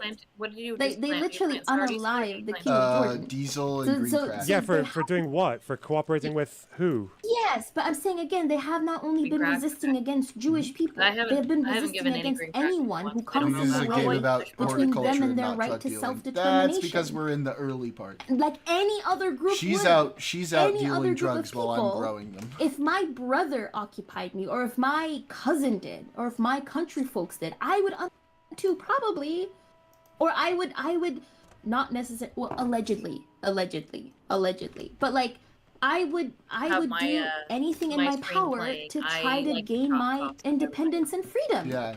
Apart from make a counteroffer at Camp David when the entire world is supporting she's a cop killer. This one. You'll do anything but actually specify what you want about refugees in Jerusalem and security.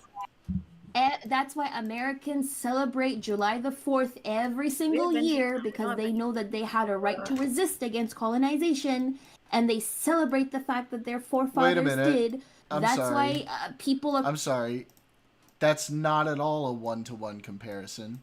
That would have been if the Native Americans did July 4th, not if the colonists did July 4th. That would be a resistance against colonization. What world is this girl in?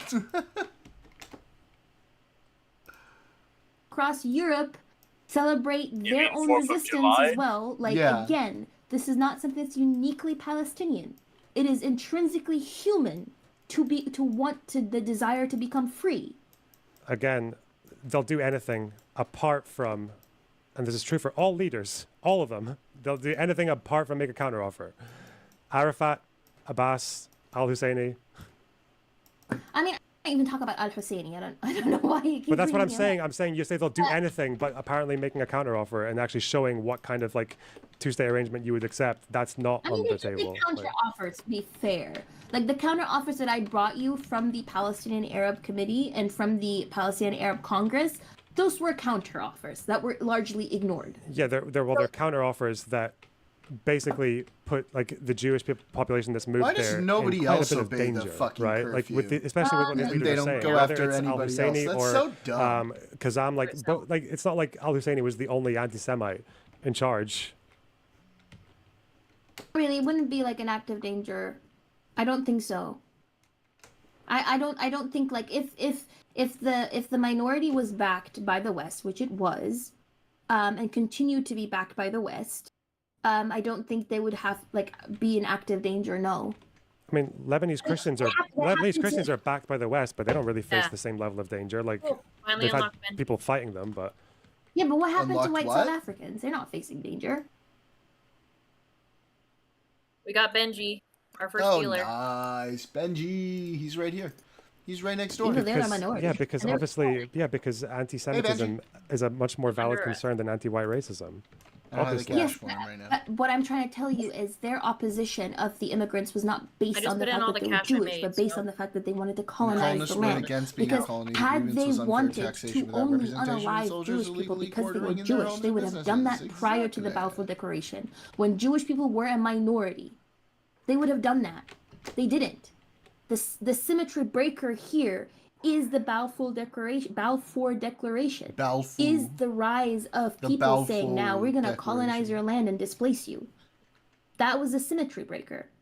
Again, I'm not disagreeing that the Balfour Declaration was like where the uproar started to like accelerate to How the close are extent we that to we have know green it. crack? I'm just saying that to act like this wasn't also when you on. reach the Balfour Declaration, already have you 12 already have like a pieces. very good reason that the Jewish people And there then some are more. I have one very person who ordered two. 67%.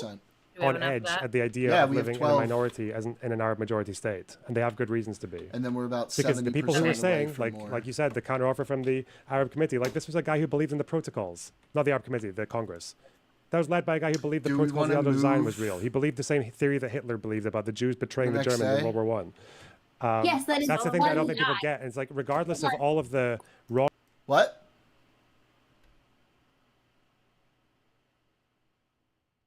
I was telling the cops to follow me so I can make them go around the corner so I can make this deal.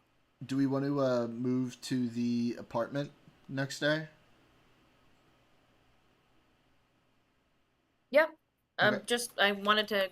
We weren't able to grind enough money last time, Okay. and we also need to. Well, do we want to just spend the money on the grow tents, or do we want to upgrade to the lights? I mean, we've got. Are we not going to move this over there? We can. Okay. I just meant like if we're going.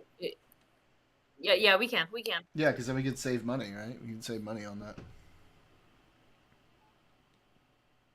Wrongdoing that Oh, we don't happened pay up rent until after like, the first time, No, I know, but like we could. unless what's his name.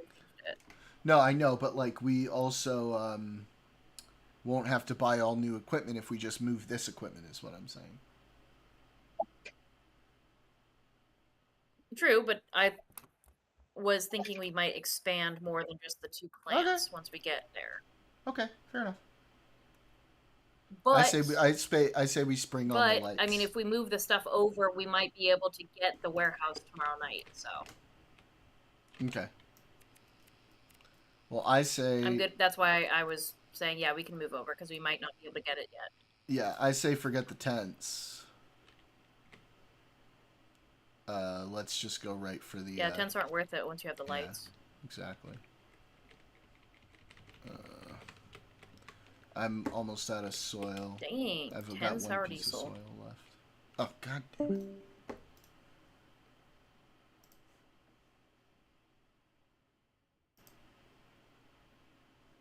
resulted in the foundation of Israel, which I agree. There was a lot like it's not like it was founded in like sinless, but where we are today. So hold on. So that is one guy, right? I'm not sitting here defending him, but I'm saying is, if this issue of anti-Semitism was so widespread within Palestinian society, even removing Husseini, then Jewish people would have been massacred prior to 1917, but they weren't. Jewish people. That's because, first of all, Jewish people did face hostility. I don't know why. Like, it's not like the hostility, like you said.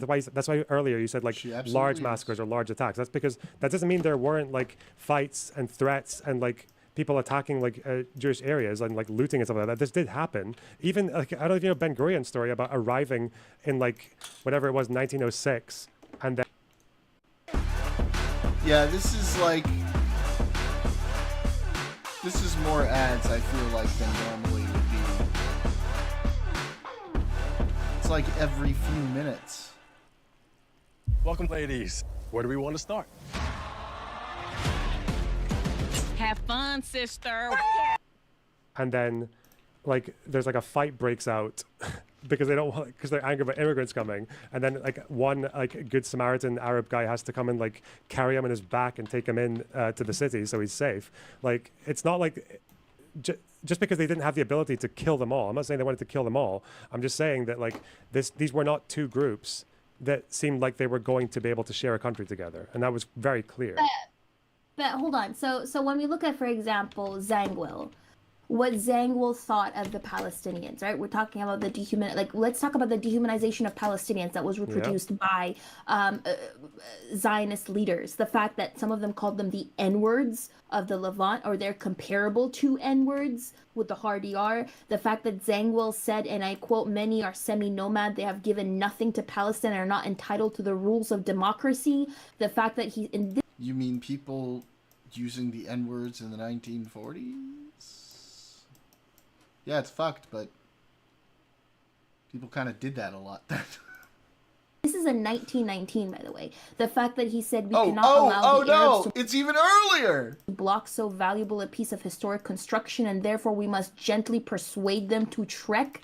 After all, they have all Arabia with its million square miles. There is no particular reason for the Arabs to cling to these few kilometers. Like, Palestinians were being dehumanized on a regular basis by this, and not only Palestinians, also Jewish people. Yemeni Jews were being dehumanized because they were Middle Eastern Jews. The Why do you think they were going to Israel in the first place, were being dehumanized as well on a regular basis because of their ties to the Middle East. How are you going to reason with this foreign population that comes in backed by the West, that actively says, y'all are like uncivilized people, we're here to colonize you? You can't.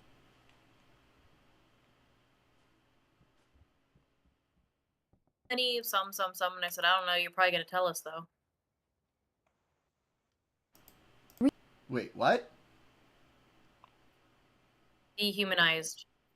She's talking about Palestinians being dehumanized. You know how many Palestinians were being dehumanized? Oh, gotcha. Reason with a colonizer. And I said, I don't know how many, but you're probably going to tell us anyway. It's not like about that, like Yasser Arafat did. Yes, Daniel. I don't know if I don't think he responded to Omar, but to Barack, he didn't give like a detailed written counter offer, but he did raise objections. He did suggest modifications and did engage in discussions about key issues like Jerusalem, like the borders, like the refugees, like security. But he didn't present a clear alternative peace plan. But small story. Palestinians offered that multiple times as well in the past.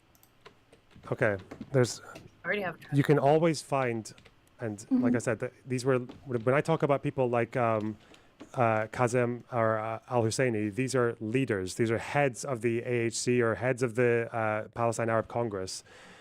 Yeah, I've said this a million times, there's like a very unique thing about Israel-Palestine where both the Zionists, the Jews who came in, and the local population's leaders from the Ottoman Empire, both groups saw the other as inferior. That's like what makes it very different from like white imperialism or anything like that. They both like, because obviously all these elites in Palestine, like the Al Husseini family or the Nashibis or the Khalidis, yeah, they were used to living in a world where Jews were dhimmis, and even when they stopped being dhimmis, it's not like they became suddenly equal. You know, it's like Jewish emancipation in Europe. What I'm saying is that I've never denied why Palestinians got frustrated and why they wanted to fight back. I don't oppose that, okay? But the thing I've got an issue with is that once it became clear that two groups were living here, whether it was the 20s, the 30s, and all that, and again, regardless of what the leaders thought, most people went to Israel because they were running away from something, and they felt like they had nowhere else to go. That's why most of them chose to go there. Once you have those two groups in the territory, I think, as the rest of the world seemed to understand very clearly, the chances of them sharing a country together were quite low, which is why, like, as much as like people might say it's like impure or anything like that, then partition just seemed to be the right resolution. But unfortunately, there's not ever been a detailed partition plan that Palestinian leaders have accepted. So I disagree. First of all, when we look at, for example, letters, right? So Yusuf D. al-Khalidi, who was a very prominent Palestinian Arab intellectual and leader in Jerusalem in 1899, he did send a full letter to Theodor Herzl about Zionism, basically. And this was a very well-respected leader, by the way, who was also a part of the Ottoman Parliament and also an advocate for the rights of the Arab population within Palestine under Ottoman rule. And he himself he expressed his concerns with regards to Herzl's plan to settle. Pardon? I'm ready if you want to start a new day. Okay. Jewish people in Palestine. He literally told him that Zionism was going to cause potential conflict if they're trying to displace the local Arab population who had been living in Palestine for centuries. So from the beginning, the worry of Palestinians was, this is from 1899. Yes, I know the quote when he's like, yes, you have a right, it's your historical homeland, but also the people living here leave Palestine alone, basically. Yeah.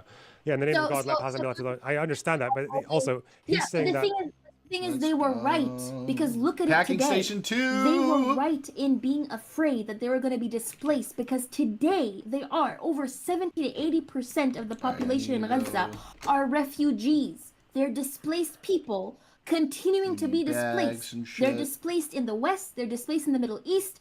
The 48 Palestinians, some of them are displaced. They're not even allowed to reclaim their land while they have Israeli citizenship, whereas Jewish Israelis are allowed to reclaim their land. I forgot to water them. Ivanka Trump, who has no connection to the Middle East, is an indigenous Levantinian queen and can go and make aliyah and literally move to Israel, whereas a person from Gaza or a person from 48 from Israel, who's a Palestinian, doesn't have the right to reclaim their ancestral home. There is nothing that can justify this, which is why you cannot justify the foundation and existence of Israel as it is today. There's nothing. True neighborhood. 2 points there. When we talk about conquests of the Ottomans. I don't know if there's a word for this, maybe self-fulfilling prophecy, or it's like looking back at a quote and then applying it to something that happened like 50 years later. What did you as buy? Like, that's what they were talking about.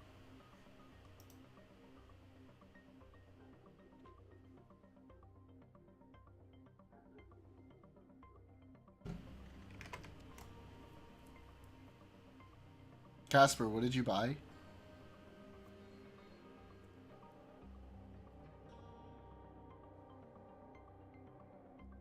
Storage racks and 10 soil. Regular soil?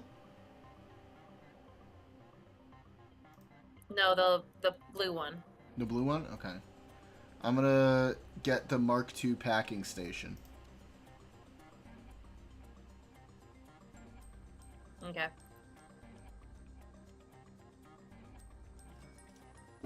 Cool. Oh, god damn it.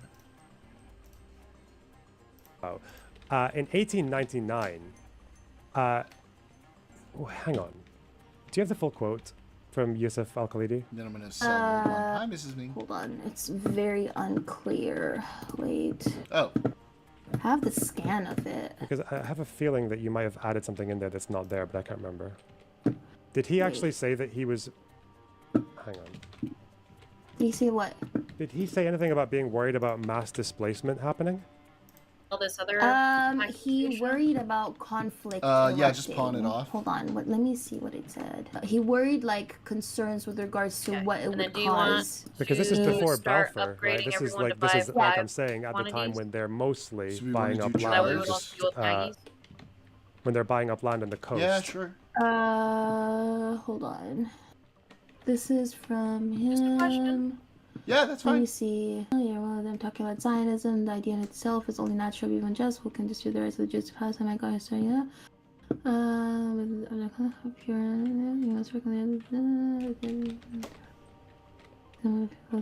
It says here that this brutal force of circumstances leaves us in drag no hope for this. There's a Jewish circle will be in great danger somewhere else. This would be the fairest and most with the world being out there. So on heaven.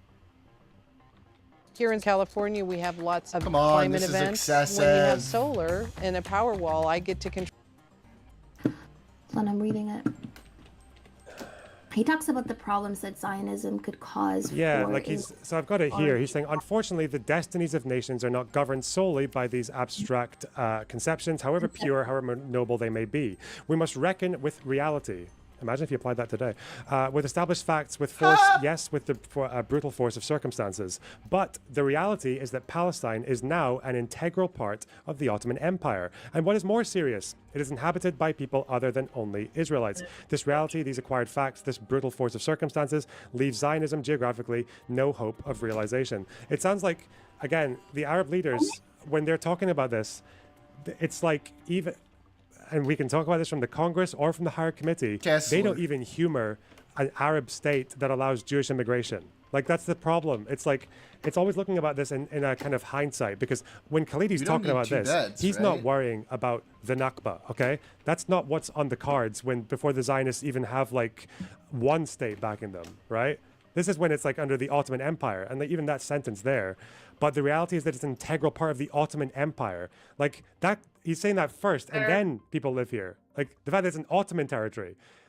He's talking about realities on the ground. This is Ottoman territory. That's why, like, that's his big reasoning. So when you try to apply the knowledge that we have today and apply those lenses to what he's saying in the past, it doesn't make sense, because what indication is there in 1899 that there's going to be the Haganah and the British Mandate and the Nakba? They think the Ottoman Empire is there to stay. What sign is that the Ottoman Empire is about to collapse in World War II in 1899? That's why when you try to apply the past, when you try to apply like 48 to a quote in 1899, it's the same as like, oh God, people do this thing with Herzl as well. He writes in his diary like once about spiriting the penniless away, like evicting them for like a fee, and then we're like, oh, he was planning the Nakba, like that's where that's coming from.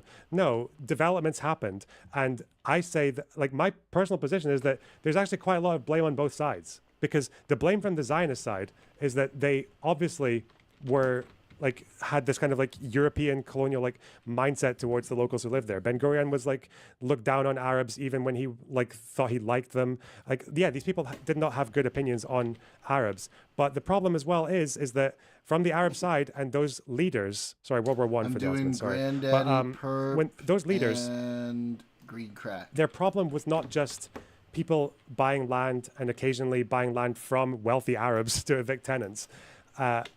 And the concerns of the Fellahin, who they were also exploiting, these leaders.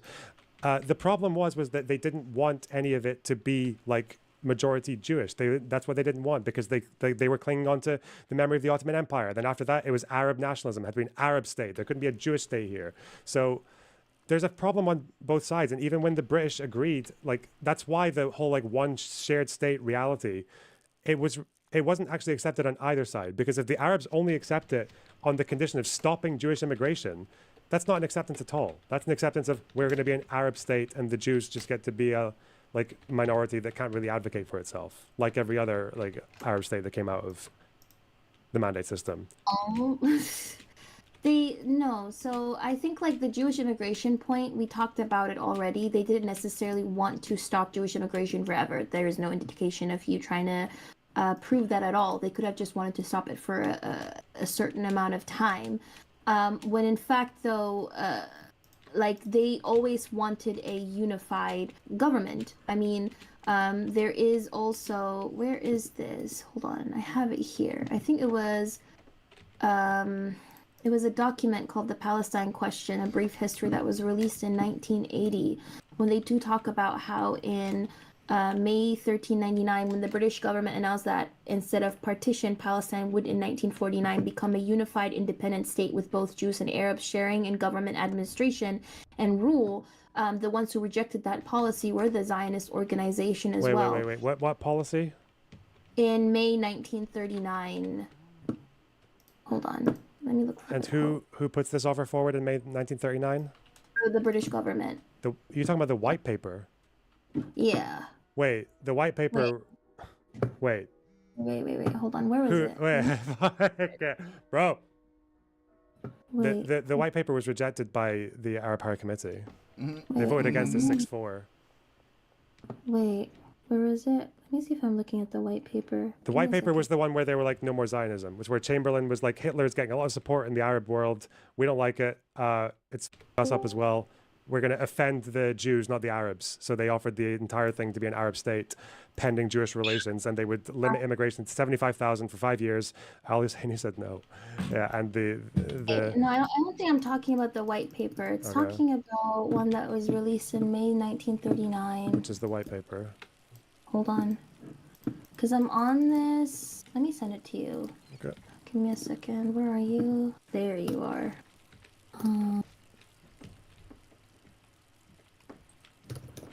She has no clue. She's just like all the rest of they get like one side of the story.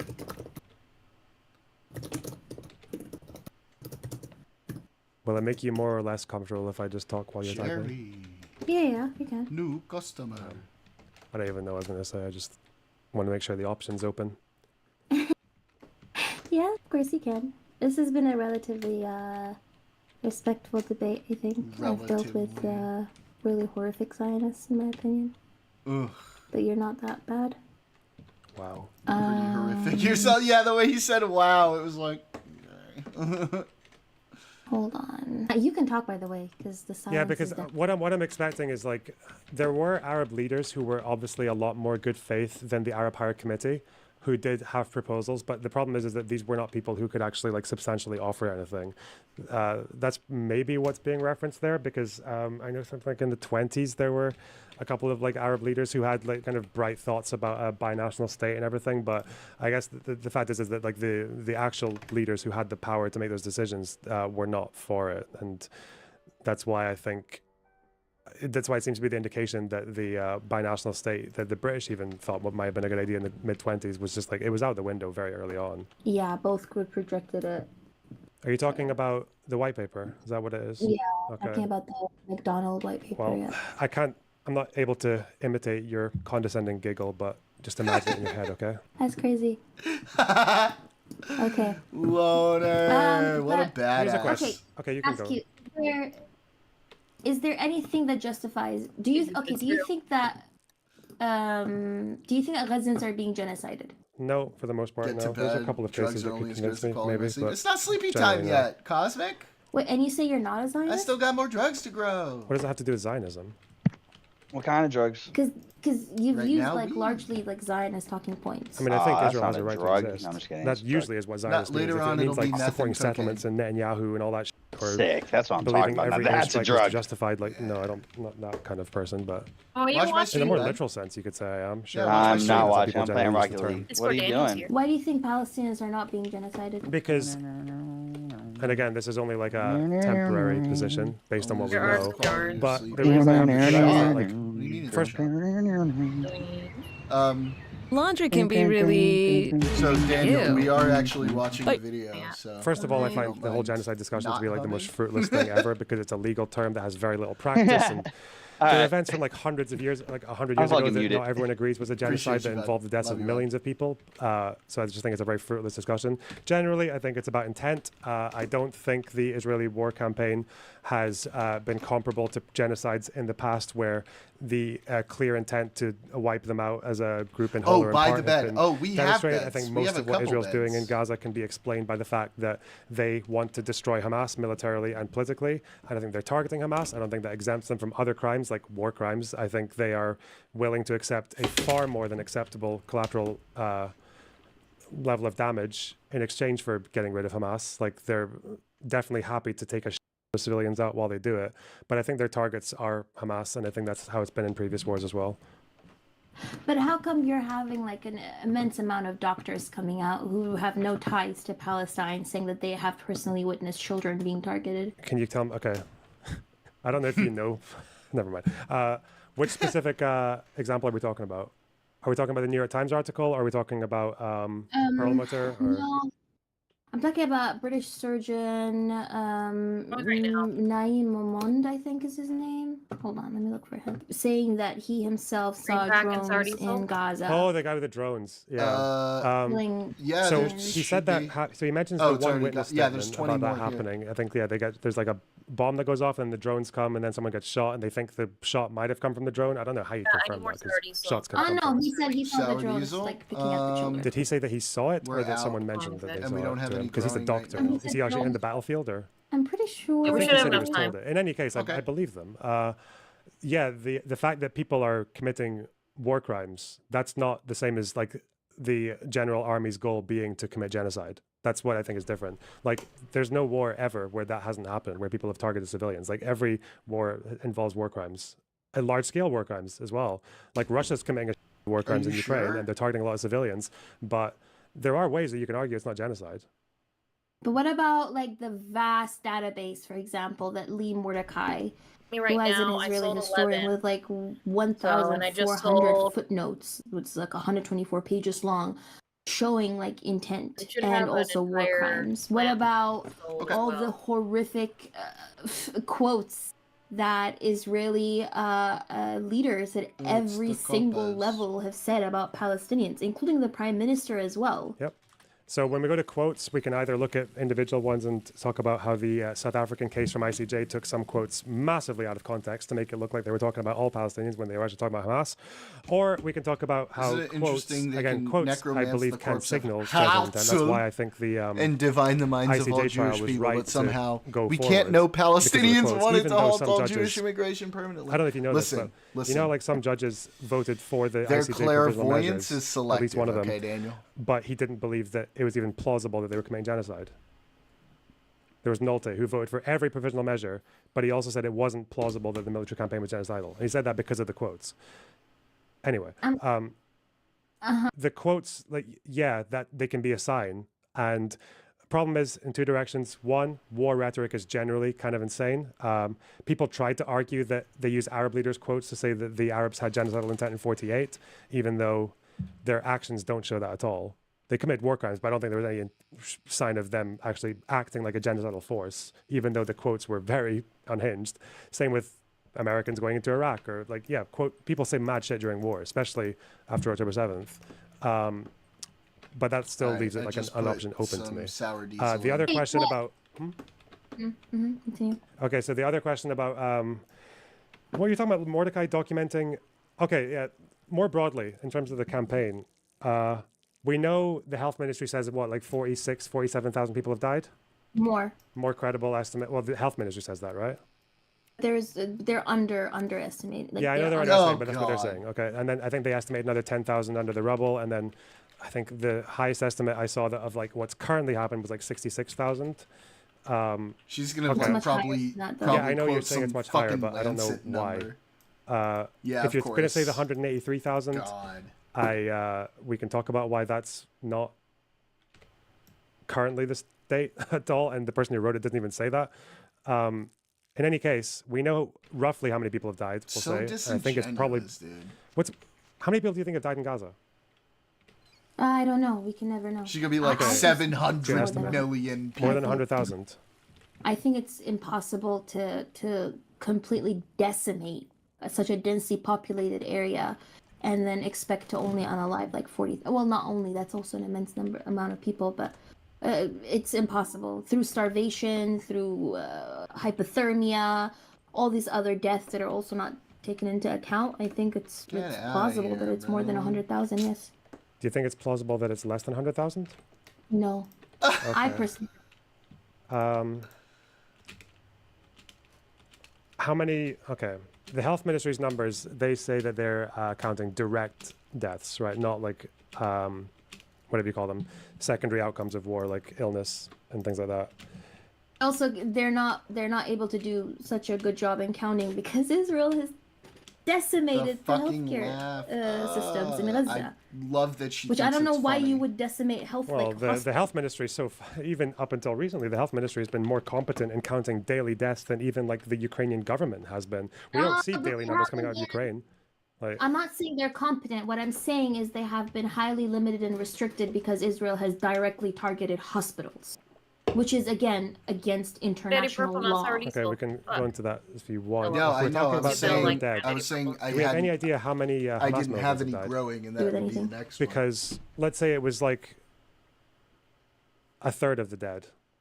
Would that be genocide? Thought you said, Would that suggest that they've generally targeted militants, or what? Does Israel know how many of the Hamas militants died? Oh, they give you a number. It's just that no one believes it, right? Of course, nobody's going to believe it because they haven't provided any evidence. We just gotta wait. But I just planted some. I think I would. Well, who's been accurate in the past?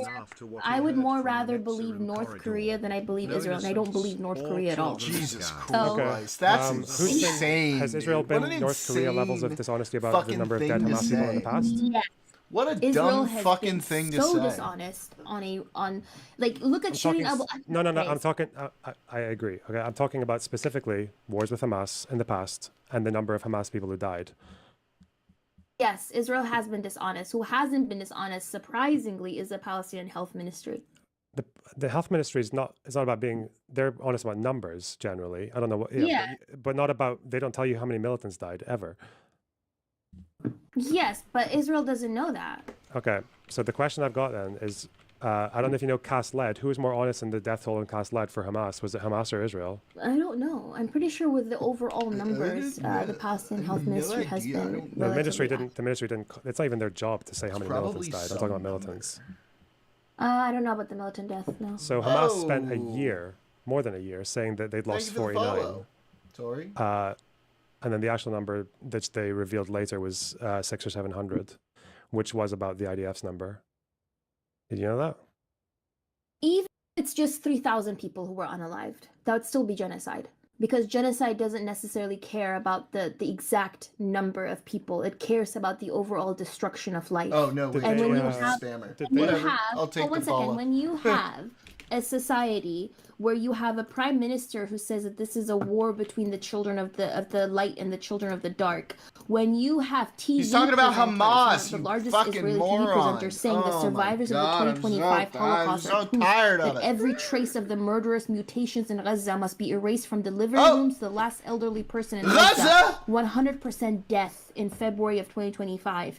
When you have multiple IDF generals, soldiers, there's a whole databases of the genocidal rhetoric and intent of people talking about wiping out Palestinians and taking over all of Palestine. Bezalel Smotrich was doing it prior to October the 7th, by the way, with Huara.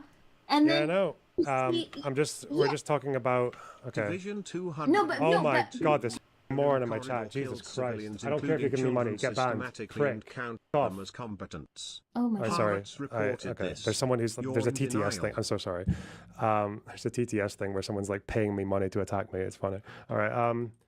I have a stalker. When you look at that content, right? The genocidal rhetoric that's coming out. When you look at the polls, Can we just look at one though? Because like you're giving me a massive forest, and it's like I need to go through one at a time to. Okay. Do you acknowledge that when Netanyahu spoke about the children of light and the children of darkness, the context of that paragraph is him specifying Hamas? Do you understand that? He's saying our goal is our victory, a crushing victory over Hamas. Hamas is the axis of evil. You're Iran, have to try Hezbollah, to and their sell minions. the stuff you have to They want to those destroy guys Israel. He said, what, Hamas? We saw the horrors, the murders in Kibbutz Be'eri, Kfar Aza. Yeah. That's what he says after children of light and darkness. So you see how that, why is it that the only sentence people know about that quote is this one, the one that is surrounded by references to Hamas? Isn't that weird? Are you not starting to distrust the people who presented that quote to you in that context? No, I'm looking at the tweet. The tweet literally just says, this is a struggle between the children of light and children of darkness, between humanity and the law of the jungle. That's what the tweet says. Children of light and darkness. Twitter. Is it on Israel Twitter or? It's PM, the Prime Minister Israel of PM. Israel. Okay, hang on. And it was deleted, by the way. Because he was criticized for It's it. still here. It's a tweet in a Yeah. thread where he talks about Hamas. The Prime Minister of Israel one was, I think, was deleted. It's here. I'm looking at it right now. When was it posted on? Because it was posted on October the 16th. This is November 3rd, 2023. Yeah, so I'm talking about the original one. October 16th. This is the speech from October 16th. But this was a tweet that was posted on October 16th, 2023. He says, the weak crumble, are slaughtered, and are erased from history, while the strong, for good or for ill, survive. The strong are respected, and alliances are made with the strong, and in the end, peace is made with the strong. This is a struggle between the children of light and the children of darkness, between humanity and the law of the jungle. Yeah, so wouldn't it be helpful to look at the speech he gave on the exact day to find out what he meant by that? No, I think it's the children of light, he thinks Hamas are the children of darkness. Loner. No, I think it's interesting. Okay, I don't want to hear that. I only want to hear that he said this terrible thing. I don't care about context, Loner, okay? He's awful, and context might make him less awful, and I'm not interested in that. That he posts that right after, also a month after, depicting Israel as only Israel without Gaza and the West Bank. I'm pretty sure Gaza is also not Hamas 2 in a as row. whole, Rapid the West fire Bank as well. Gaza. But he decided to go to the United Nations and hold up a map of Israel alone without Gaza and without Okay. There's like a quality of evidence that we expect, right? He holds up a map that has no Palestinian state in it, but then he do you disagree that the IDF had no plans to militarily occupy Gaza again before October 7th? There's no evidence that there was any plan to do anything along those lines? I think there were some ministers who wanted to preemptively attack Hamas prior to October 7th. Yeah, ministers say that. Yeah, people say that they should attack Hamas, but the IDF's plans, the biggest confrontation they were prepared for, was 70 people crossing the border. Hold on, let me check. I mean, I'll tell you that's what the IDF said, but I don't think I've never heard any whistleblowing or anyone suggesting this is like that they're expecting anything more. They still occupied it though. Yeah, because October 7th happened, they went into Gaza. Going into Gaza. No. When I say militarily occupy Gaza, I mean move the army in, like post October. Obviously, Gaza looks very different now than it did on October 6th. That's what I mean. But that thing that they did, like those actions they took after October 7th, they didn't have preparatory plans for that. They didn't have protocol for it. Hey, hold on 1 second. By the way, I'll send you the tweet. I found it. Because even Snopes wrote an article about it. Yeah, I know they might. Yeah, I know they. I'm sure. I don't disbelieve you. I'm just saying that you can see these quotes and the full speech that they came from, and the context that they're said in, and it's like, people have incited genocide like with less. People have said crazier than this and not been genocidal. Like quotes only tell you, like that's why I'd rather like, and this probably. You're probably fine doing this. It's probably just better to look at results, but that's why I'm very curious that like why does this one example, like, because they haven't had that many full-scale wars, does this like affect your opinion at all? The fact that the IDF actually gave the right number more or less for Cast Lead, and Hamas basically disguised it all the way until all the UN reports were written, and then they came up with the real number? Isn't that weird? No, I think the IDF themselves are a little genocidal, and even if they were right in one instance, I don't care because they continue to genocide Palestinians. Oh, they were right. They were right in other instances as well. They were right about roughly for a protective edge. A broken clock is right twice a day. It's not a broken clock. Hamas deliberately lied about their militant death toll because the UN reports would all be on their side, right? I am vegan. Schindler talked about animal rights. Does not mean I'm gonna sit here and quote the guy or believe him, right? Just because he was right about animal rights. That guy was a piece of shit. The same way with the ITF. Maybe if a broken clock is right 2 times, does not mean I'm going to completely ignore the fact that they went around saying, we have a list, there is a list, and they had like Arabic calendar, which by the way, I speak Arabic, so that to me was also really funny. Yep. Or the fact that they had this... Out of interest, one thing at a time. I just prefer going one thing at a time. That video with the calendar, the Hagari, what else do you remember about that video? What else was in it? Was it the baby bottle? Was it that same video? Casper, it did the sleep. It did the sleep. You said you were leaving. It did the sleep. It saved. I finished up. All right, guys. I think we're finishing up for the day. Why, dude? We didn't even say nothing. I gotta bounce anyway. Yeah, because we're finishing up for now. But guys, you know what we do. at the end of one of these nights, guys, you know what's coming up to play us out for the evening. And goodbye, YouTube friends, because this is probably copyrighted and I can't play it on your side. Bye, YouTubes. Bye.